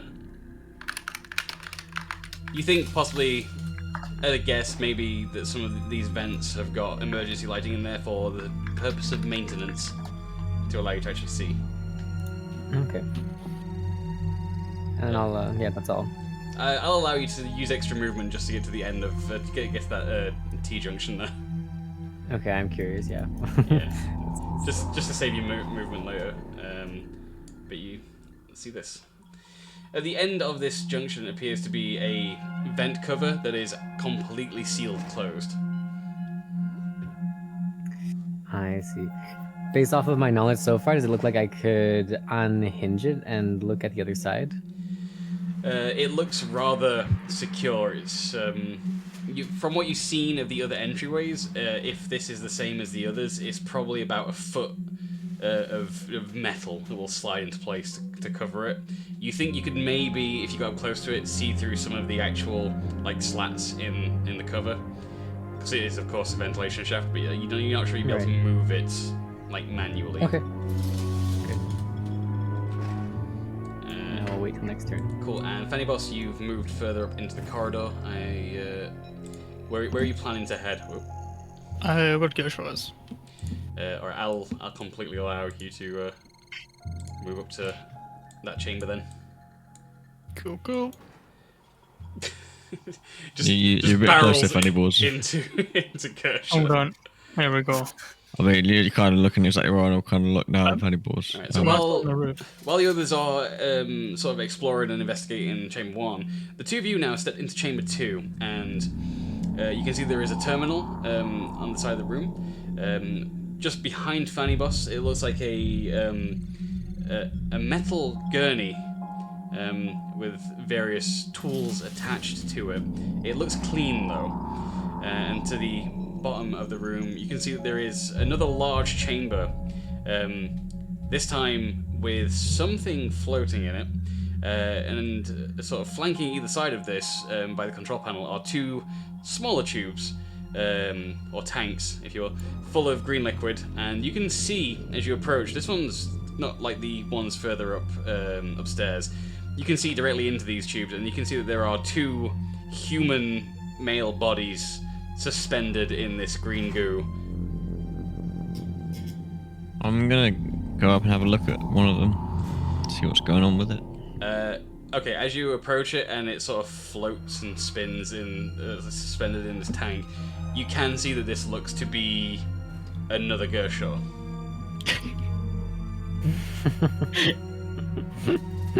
In fact, both of these green tanks appear to have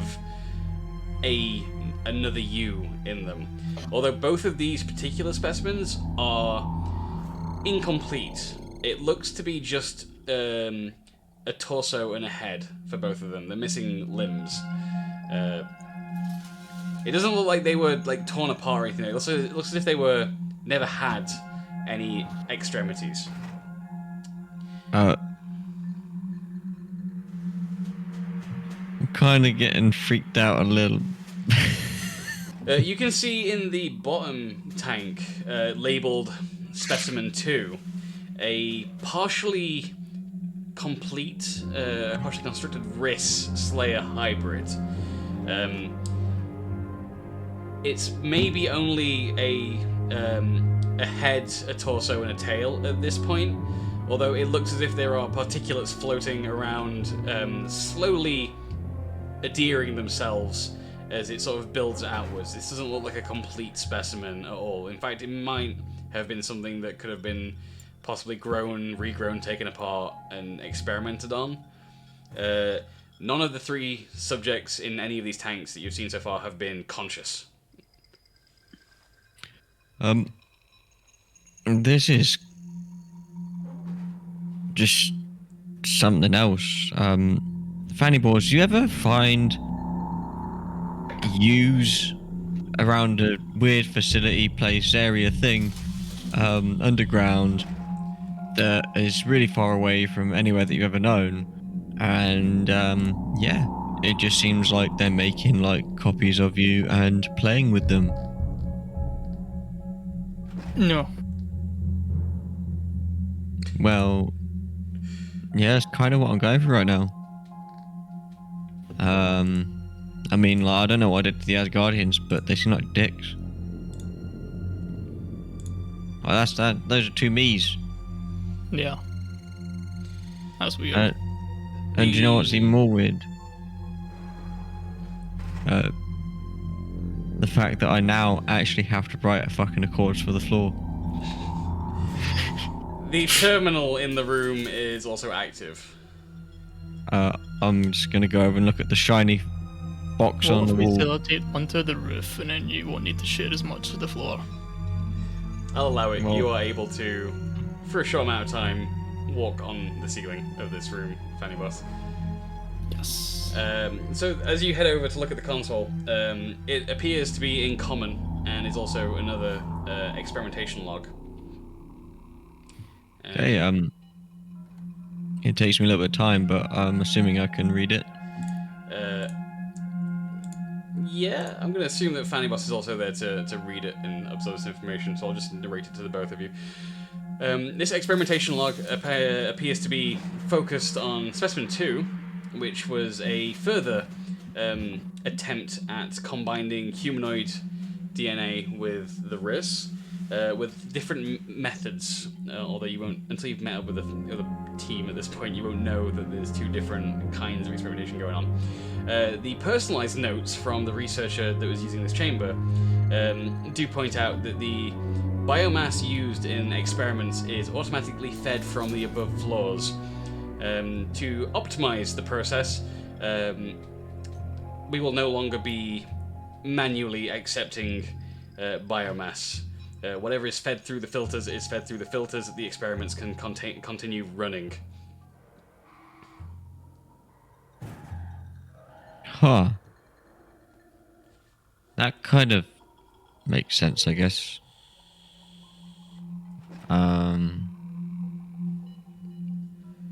That explains why there's multiple me's. I think. Sharade, I don't know whether you can hear me, and He's a fair amount away. Yeah, he probably can't hear you from there. Yeah, but part of me is like, guess who's trying? He's trying to call up with some higher understanding. And seeing as Sharade's not responding, I'm just gonna be like, Caporius. What? So from the other room, the three of you have kind of finished investigating this area. You're not finding anything new now, so the three of you, and I guess we're split into these kind of teams. The three of you feel free to make your full movement and go wherever you're heading next. Oh, okay. And okay, 1, 2, 3, 4. Shit, I can't count. 1, 2, 3, 4, 5, You can 6. ask Gersha for help. If your plan is to head into Chamber 2 to meet up with Gersha, I'll allow full movement together. You're not in any immediate danger, you're not in combat, so we can speed up a little bit. It's more to just make sure you don't all fly off into multiple directions without some sort of leash. That'd be silly now, wouldn't it, Sharade? Yeah, like, how did you guys get all the way over there? What's going on? But as you enter that second chamber to speak with Gershon, Sharade, we'll do your stuff first. Are you heading down to the bottom of that sea to try and peek Yes, through? I stick my face right into it. Alright, so let me do a bit of a polygonal reveal here.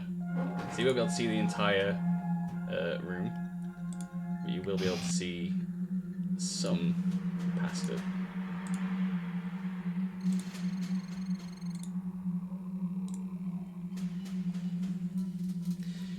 Ooh, looks like he died on the toilet.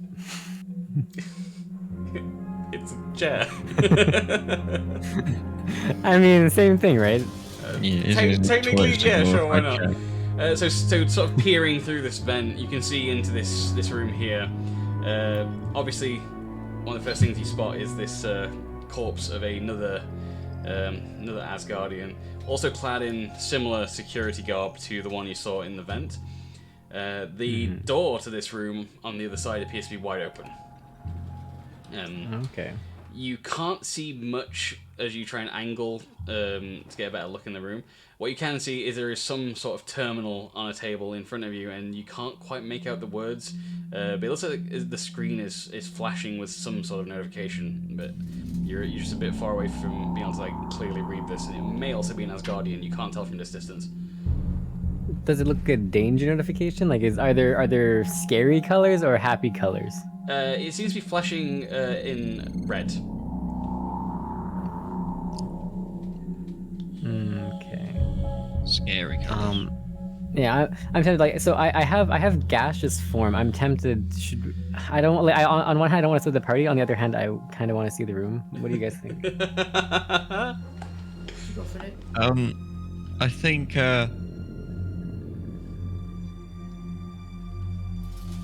Because like it's open on one side, so I'm more than happy to just like regroup and then maybe find a way. Yeah, I was gonna say like there might be a way to get into this anyway.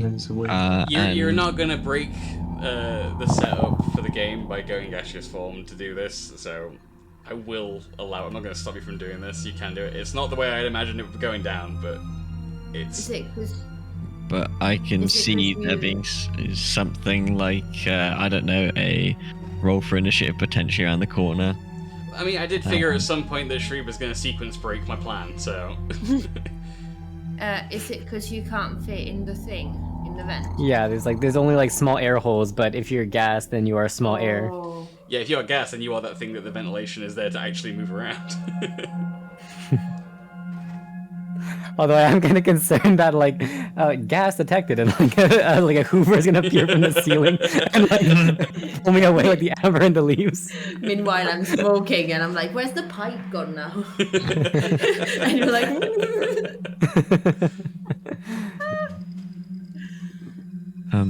I'll let you decide if you want to gaseous form or not after we've gone back to the other team. So it's Shreed and everyone else. So going back. I'm gonna head back. I'll start making my way back for now. All right. So as we head back to the other team, Solgra, Caporius, and M have now joined Fanny Boss and Gershaw in Chamber 2, and you guys can sort of have a look around and see all the same things that have been described, including the terminal. So Caporius, ignore the weird two me's that are, you know. Why are there two U's? Two more. Gershaw, what the... But yeah, I'm also confused. But Okay. I've That's good. after learning to read and reading this, it's taken me some time because of some words that I still don't understand. So I wanted to get your clarification on things to get it. Okay.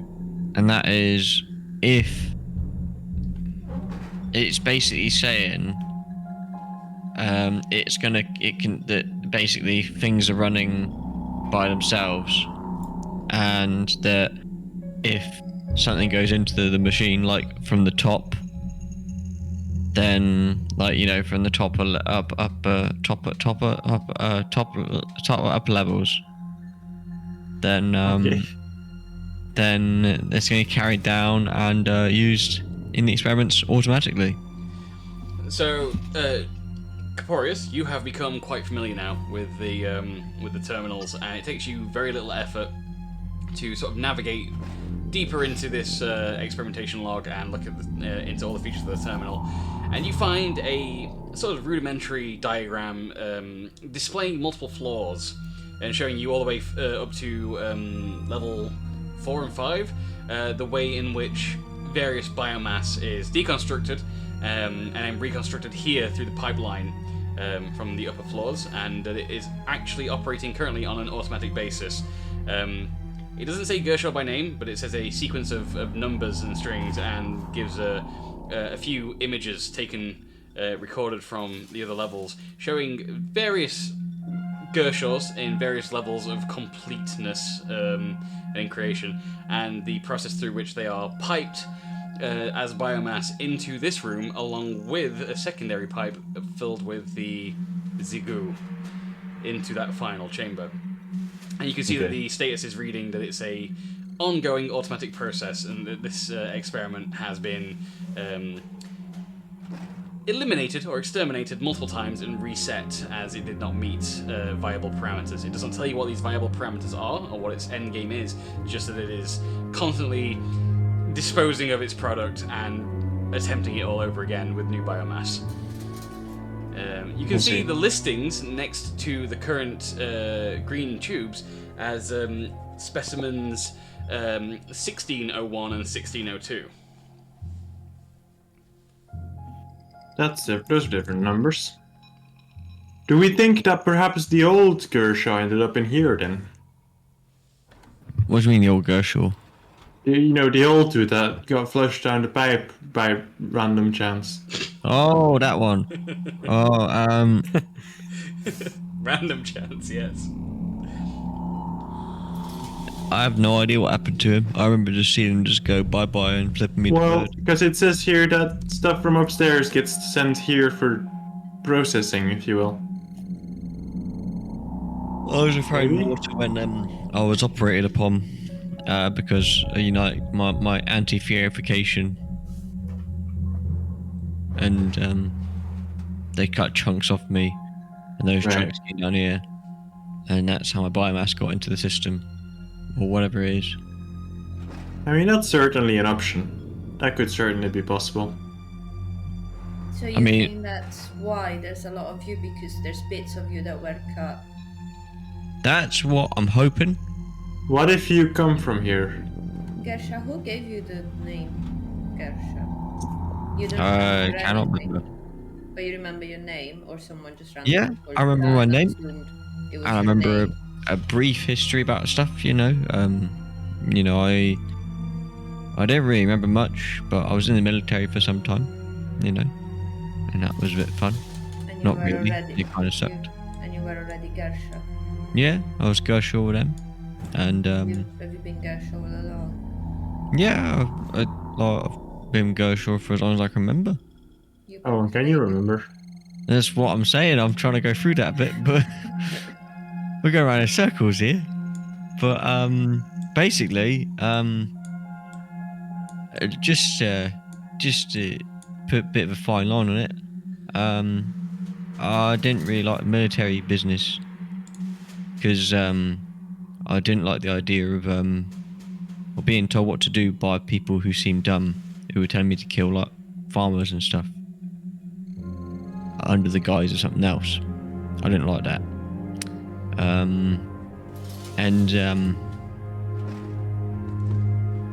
Then I went to a monastery to try and, like, you know, feel better about myself, because I've had a lot of people do that, you know, a lot of mercenaries kind of like, you know, trying to put down the swords and find peace and all the rest of it. That was a load of bollocks.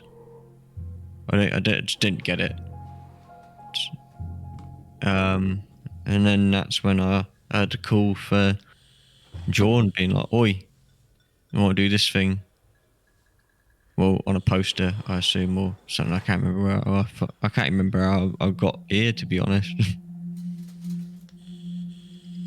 Do you But yeah. remember your parents? No. Oh, I that's got like a sad. fuzzy dream at one point, and that was kind of about it. They call you Gersha. What did they look like? It's. I don't actually know. To be, I wish if I did know, I would honestly say at this point, because if anyone has any ideas about why the hell there's two more of me in there without arms or legs, as well, like what the fuck? Well, on the first kiss, they ran out of pieces, but you know. Yeah, but I'm just like, where did they get those pieces in the first place? I mean, like, I'm only one of me. I don't have that ability to like split into two or anything like that. Like, I'm not Well, I think one way or the other, you're not really one of you anymore. We're not the only one anyway. That's what I'm saying. I've lost my uniqueness, and I do not like this. You know, they say you're special, and you know, you're one of a kind, and look at that, fucking liars. Average is still good, better than bad.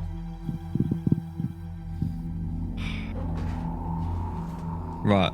Anyway, enough about me moping about the fact that I am literally no longer a unique person, and I have no idea what this is, or how they got here, or how I might have influenced that, or may have come in from here myself, because that possibility is kind of scary, to be honest. I don't want to be from here. I want to be from, well, somewhere not here.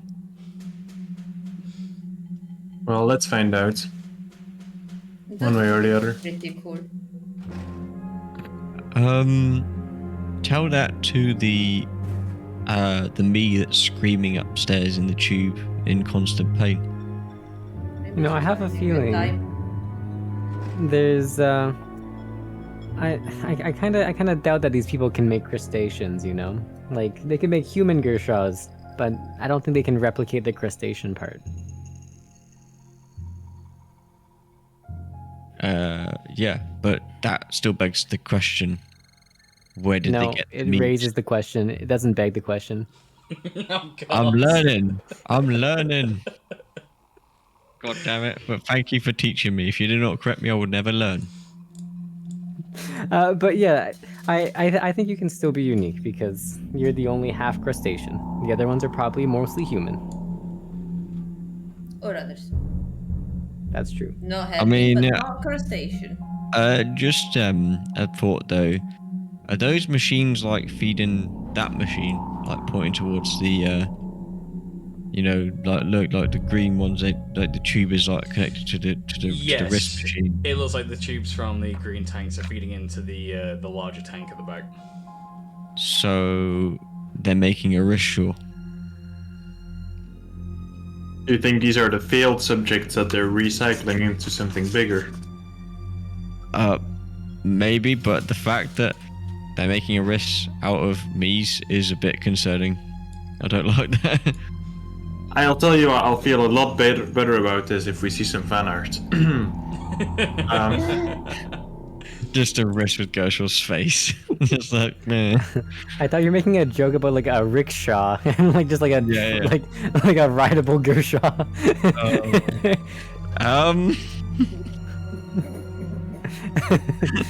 Like a nice shiny carapace like a motorcycle. And like, you know, like wrists have like that nice like, you know, like long head thing, right? Kind of like the shielding on the front of motorcycles. I have seen xenomorph motorcycles, so There you go. So a wrist shot would be perfect. yeah. Well, feel free to continue exploring, I guess. You guys have found everything in this particular room that there is to find. Yes. Since you're here, Sharid, I got you a present. Ooh. And I gave him the ball. This is a sacred ball. Treat him well. And I was and I pick it up and I'm super happy. Like, Zombo, that's exactly what I wanted. How'd you know? I just know sometimes, you know. I'm good at these things. So now Sharid has a football-sized worth amount of wrist chitin. Nice. Don't eat that. So many presents. Trees. Don't Alright. do that. Shall we I'm done. head under this hallway? So There's this. come with. 2, 3, Peek 4, through the vents. 5, Peek 6. through the vents. Everybody peek through the vents. Alright, so as Caporius reaches that particular vent, he will peek just up to see it, and I'll do the same for that one that M's got to. Whereabouts the reveal areas? There it is. And so, Caporius, you'll see this, and M, you will see this. Ooh, Oh my.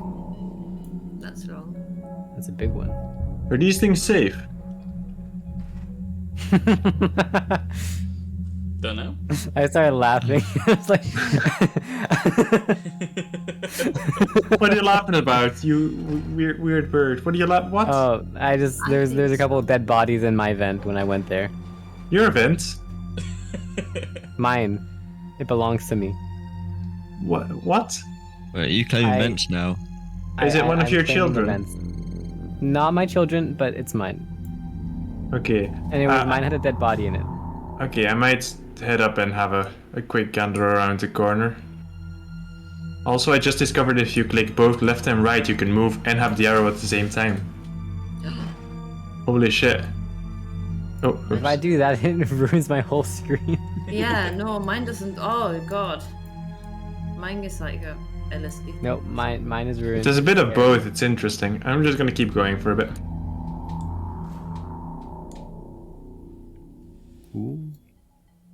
There's so many pipes. Is anyone gonna come with me, by the way? Lads, it's dark. Oh, all right. In the pipe, 5 by 5. Although I need to wait until Fanny Balls has moved, as is contrary to Yeah, let's to the let rules and this Fanny sort of Boss thing. make a movement.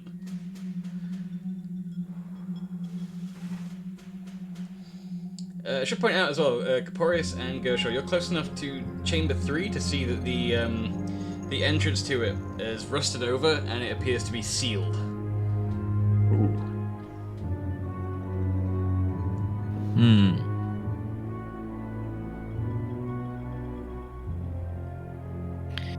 Right, Alright, this is gonna be a bit of a squeeze, Anyone? Caporius, so just get ready. Are you ready? Don't squeeze me, just follow me. What are you... Also, One, if someone's in three, one of these, you four. can't go past them. There's no room for you to move further than Caporius. Flex my wings. Flex my wings. Yeah. What are you gonna do about it? I'm not gonna feel imposed upon, that's for sure. This is a little claustrophobic for the both of you. Again, these are ducts meant for, ventilation, not for transporting of people. I know you said ducts, but I heard ducks. I also heard ducks. I was about to start making squawking noises. Quack. Okay, who's next? Solgra, I think? I'm not going anywhere near these pipes. I am going to these ducts, should I say? I am going to keep watch. All right. So you can also see that this third chamber here is rusted over. You do spot, if it's not obvious from revealing on the map, you do spot that there is an open vent over here. Just so that wasn't hidden off the map along with the others. Yeah, I think I'm more concerned with making sure that anyone who decides to go in the vent comes out alive, so... Alright, M, since you're in front of a vent, do you want to move down? Yeah. Alright. And if anyone wants to come, you're welcome to 1, 2, 3, 4, 5, 6, 7, 8. Would that mean that I've peeked through that Yeah, tiny gap? so I'll reveal what you've walked past.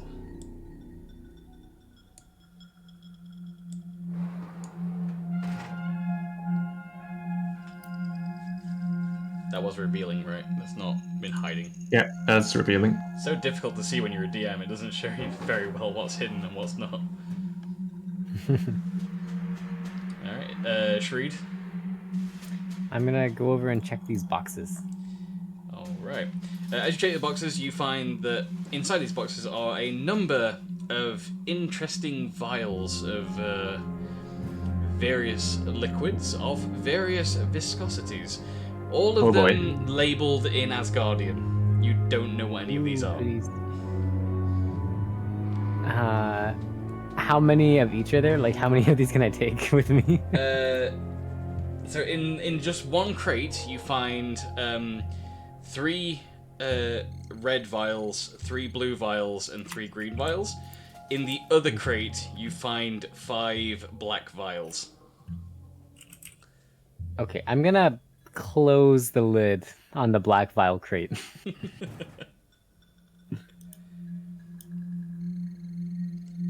Can I compare the red and blue vials to the ones that I own already? They look similar, but not identical. The ones in the crate look to be more viscous than the ones you've got on you. Okay. I'll keep the RGB ones for now, and I'm just gonna keep a mental note of danger vial. Maybe I'll put a little I don't know, X on it or something like that. Okay, fair enough. Have you taken any of those, or are you just marking it on the map? That's where the RGB ones are.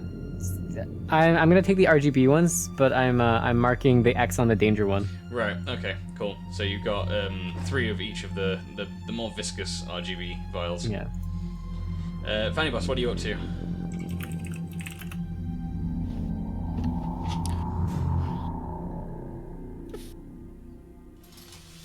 Solgra's keeping watch. Sharid is going through the crates. You're stood between them at the moment. I have no idea. I mean, if you just want to hang with Shareed and keep watch as well. Yeah. Alright, Caporius, we'll go back to you for that vent there. Yeah, I'm gonna walk up and peek left and right as well. Alright, so peeking this way. And that away. Ooh, that's a different color light. Heyo. Yeah, that's all I can do already. Love how that's a different coloured light. That makes me so happy. It's like, yes, the lighting in this is doing its job. Gershaw, I'll let you move as well since you're right behind Caporius. Okay, well there's 5. And then I kind of want to do this and go move here and just look around that corner and see what's going on. What is that? Vent and a dead end. Okay, well I've got enough movement to go back. So that was 5, 2, and then 2 back, and I got 1 more, which is 10. Alright, and Yes. then just to keep the vent team moving, M. Well, Peedy boo. oh, hi there.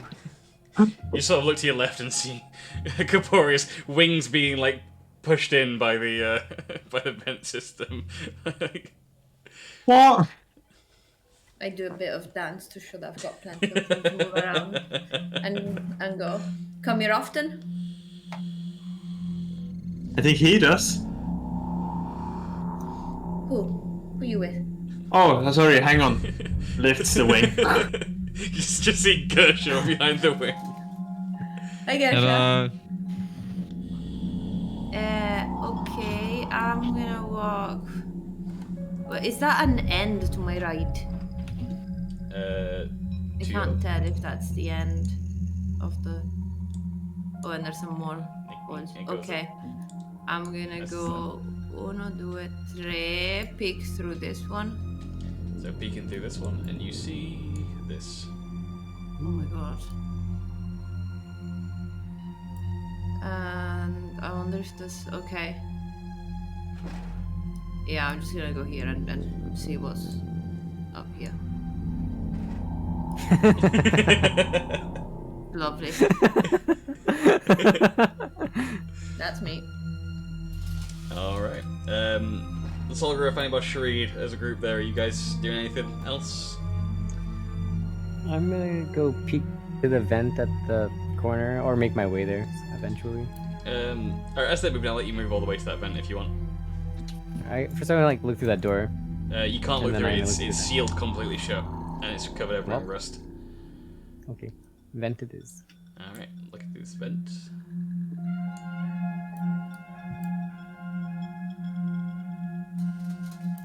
My spidey senses are tingling. The Saga and Fanny Boss, are you guys remaining where you are for now? Mm-hmm. Alright, back to vent group A, Caporius. Yeah, I'm gonna go for the shinies. Heck yes, 1, 2, 3. Alright, and 4, 5. you enter into this small opening in the vent. It's kind of like a small room. You think it might have originally been for maintenance or something. There is a crate here, and inside that crate is some less than fresh rations. Looks like someone's been using this particular section of the vents to sort of hide out. But it doesn't appear that there's anyone here or any sign of life. There's some junk machinery lying around and some garbage, but other than that, nothing else. Although this particular security light, or maintenance light, whatever, the emergency lighting, has been at least changed, so it's coded from the usual red to a blue emergency light, which makes you think that maybe someone has spent more time here than in any of the other parts of the vents. Yeah. Oh, and because you walk that way, you can also see down here. Is there any... What are the piles of stuff? Is that just stuff? Just garbage. like rifling through bits and pieces, you find that there's, you know, leftover wrappers and containers for supplies. Someone was definitely eating and hiding out in here. It looks like when you push into this room past the box was kind of obscuring the entrance a little bit. Are these wrappers and stuff that we would have seen in Edis? No, this reminds you more of the kind of designed packaging that you were from the vending machine on level 7, right. Especially the Goodberry soup that Sharid pulled. Okay. That's not alarming at all. Yeah, okay. I'll use my last movement to back out a bit. Alright, Gershel, it's on you. Alright. I'm just gonna take a cheeky peek up on this corner, see what's happening.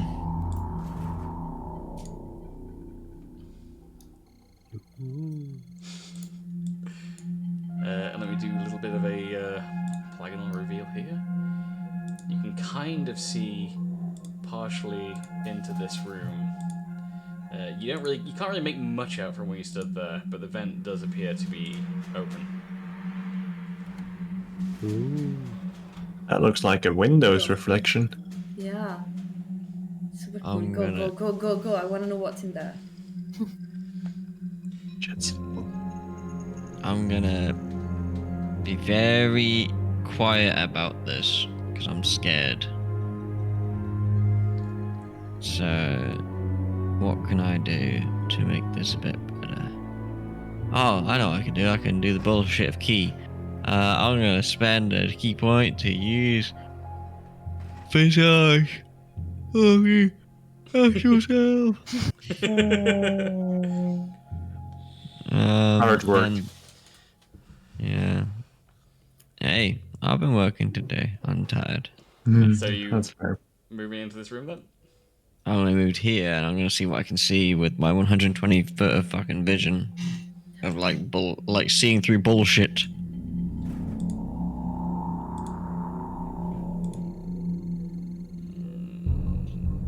Probably about that much, I reckon.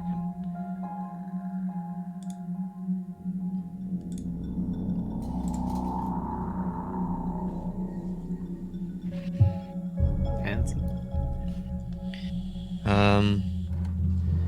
I'm gonna hop on in. Alright, let me... That's 7. I've got 3 more blocks of movement after this. Let me reveal the full room to you then. It's gone. Oh, why does it always... That's not achieved. Why does it never do reveal when you click reveal? Alright, we'll try that again. Alright, Gershon, as you step into this room, you see that the entire room is illuminated by various terminals and screens and monitors and a fairly large holographic display to the south end of the room. Everything is written in Asgardian. The doorway in front of the desk on the leftmost side of this room appears to be sealed closed.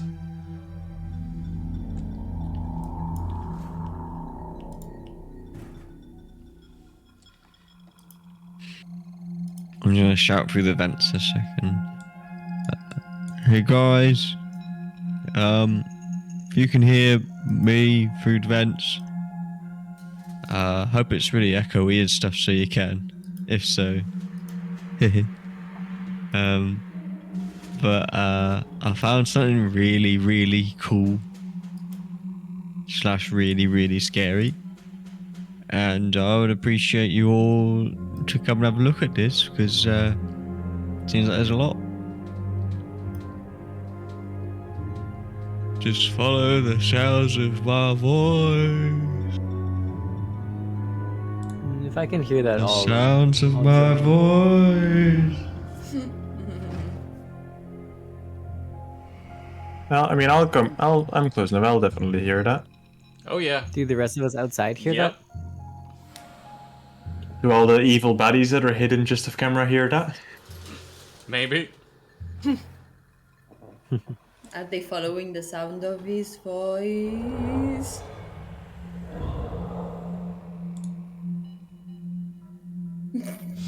They're only joking. I'm not actually here. Go away. Is anyone making their way to Gershaw? I would like to. I was gonna check the other bit first. Alright, so I'll let Shareed head through the vents to meet up with the others. And Solgra and Fanny Boss, if you also want to head through the vents to join them, you can do now. And I'll let you do your search if you want to go. Alright. Actually, I'm gonna hang back just for a moment around this corner, and I'll go left and right to let people through as they need to. Till everyone's gone through and M as well. Great. Is that a door? That is a sealed vent. You would be able to see through it like Shareed did earlier to what's Okay. the other side. Can I go in one? Yeah, I'll let you get to the end. Okay. Great. So the crate contains, well, you search through it, and it looks like it's mostly empty.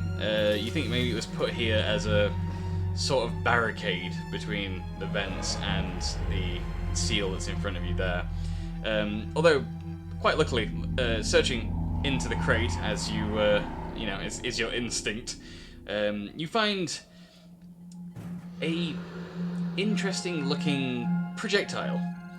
It looks like one of the crossbow bolts that you would use in your new weapon, only it's glowing faintly red. Just one. Just the one. There's some other regular ones, but you got plenty of those.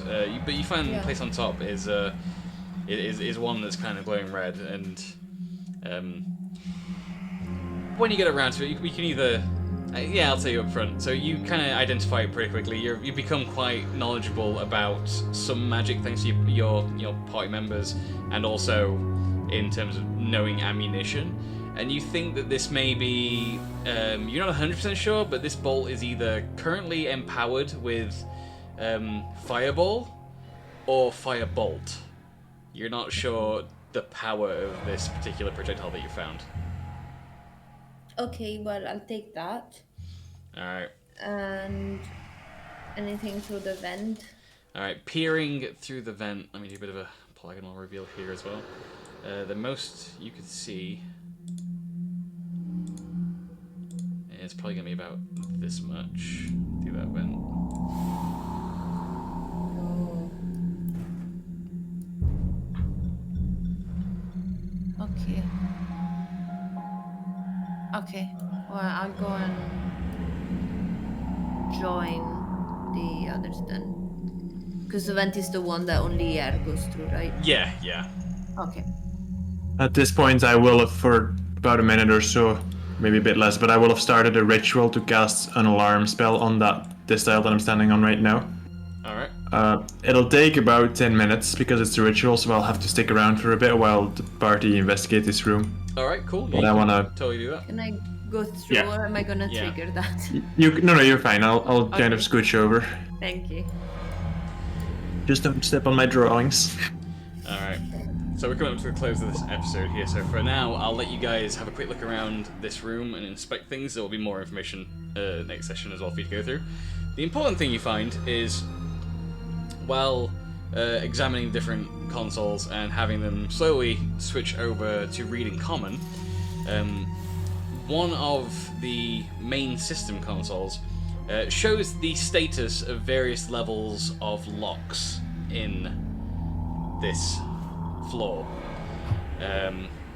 All but the basic doors are currently accessible and open. And we're going to end this week's session with the machine asking, level 1 security clearance unlock, yes or no?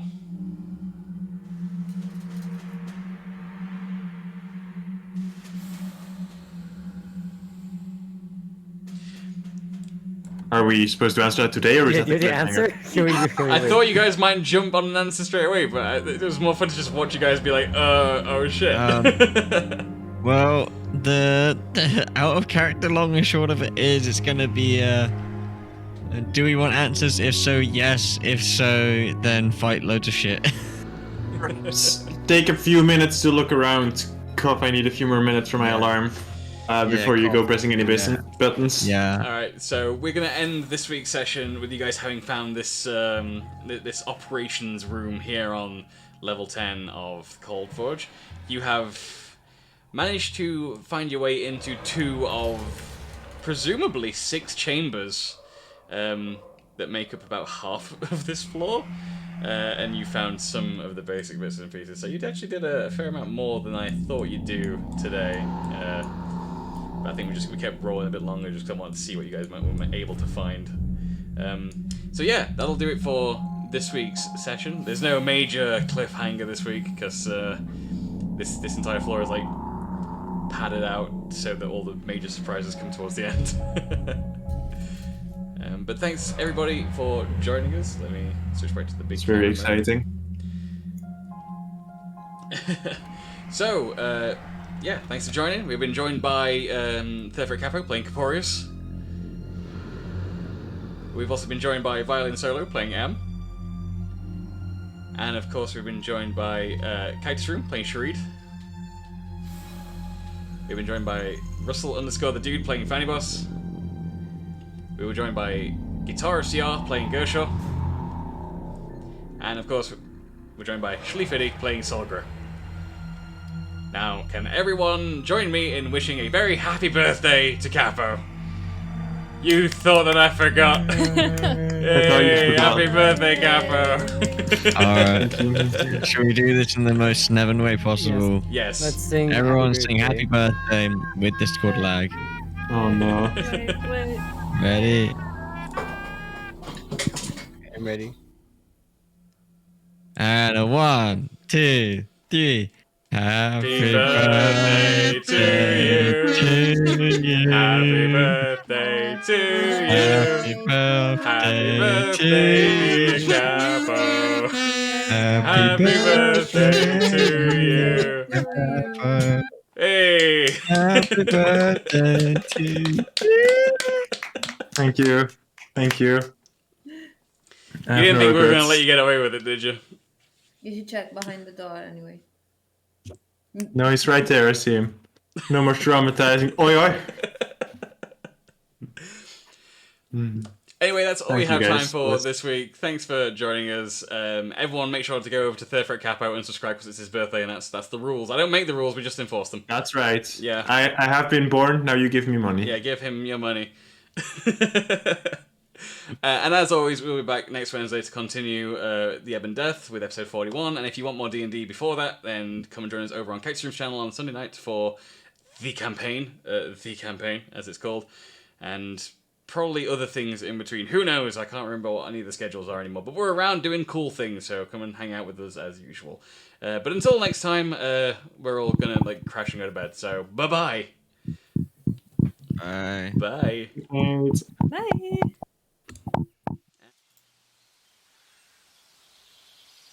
And fairy dust where we lay are seen.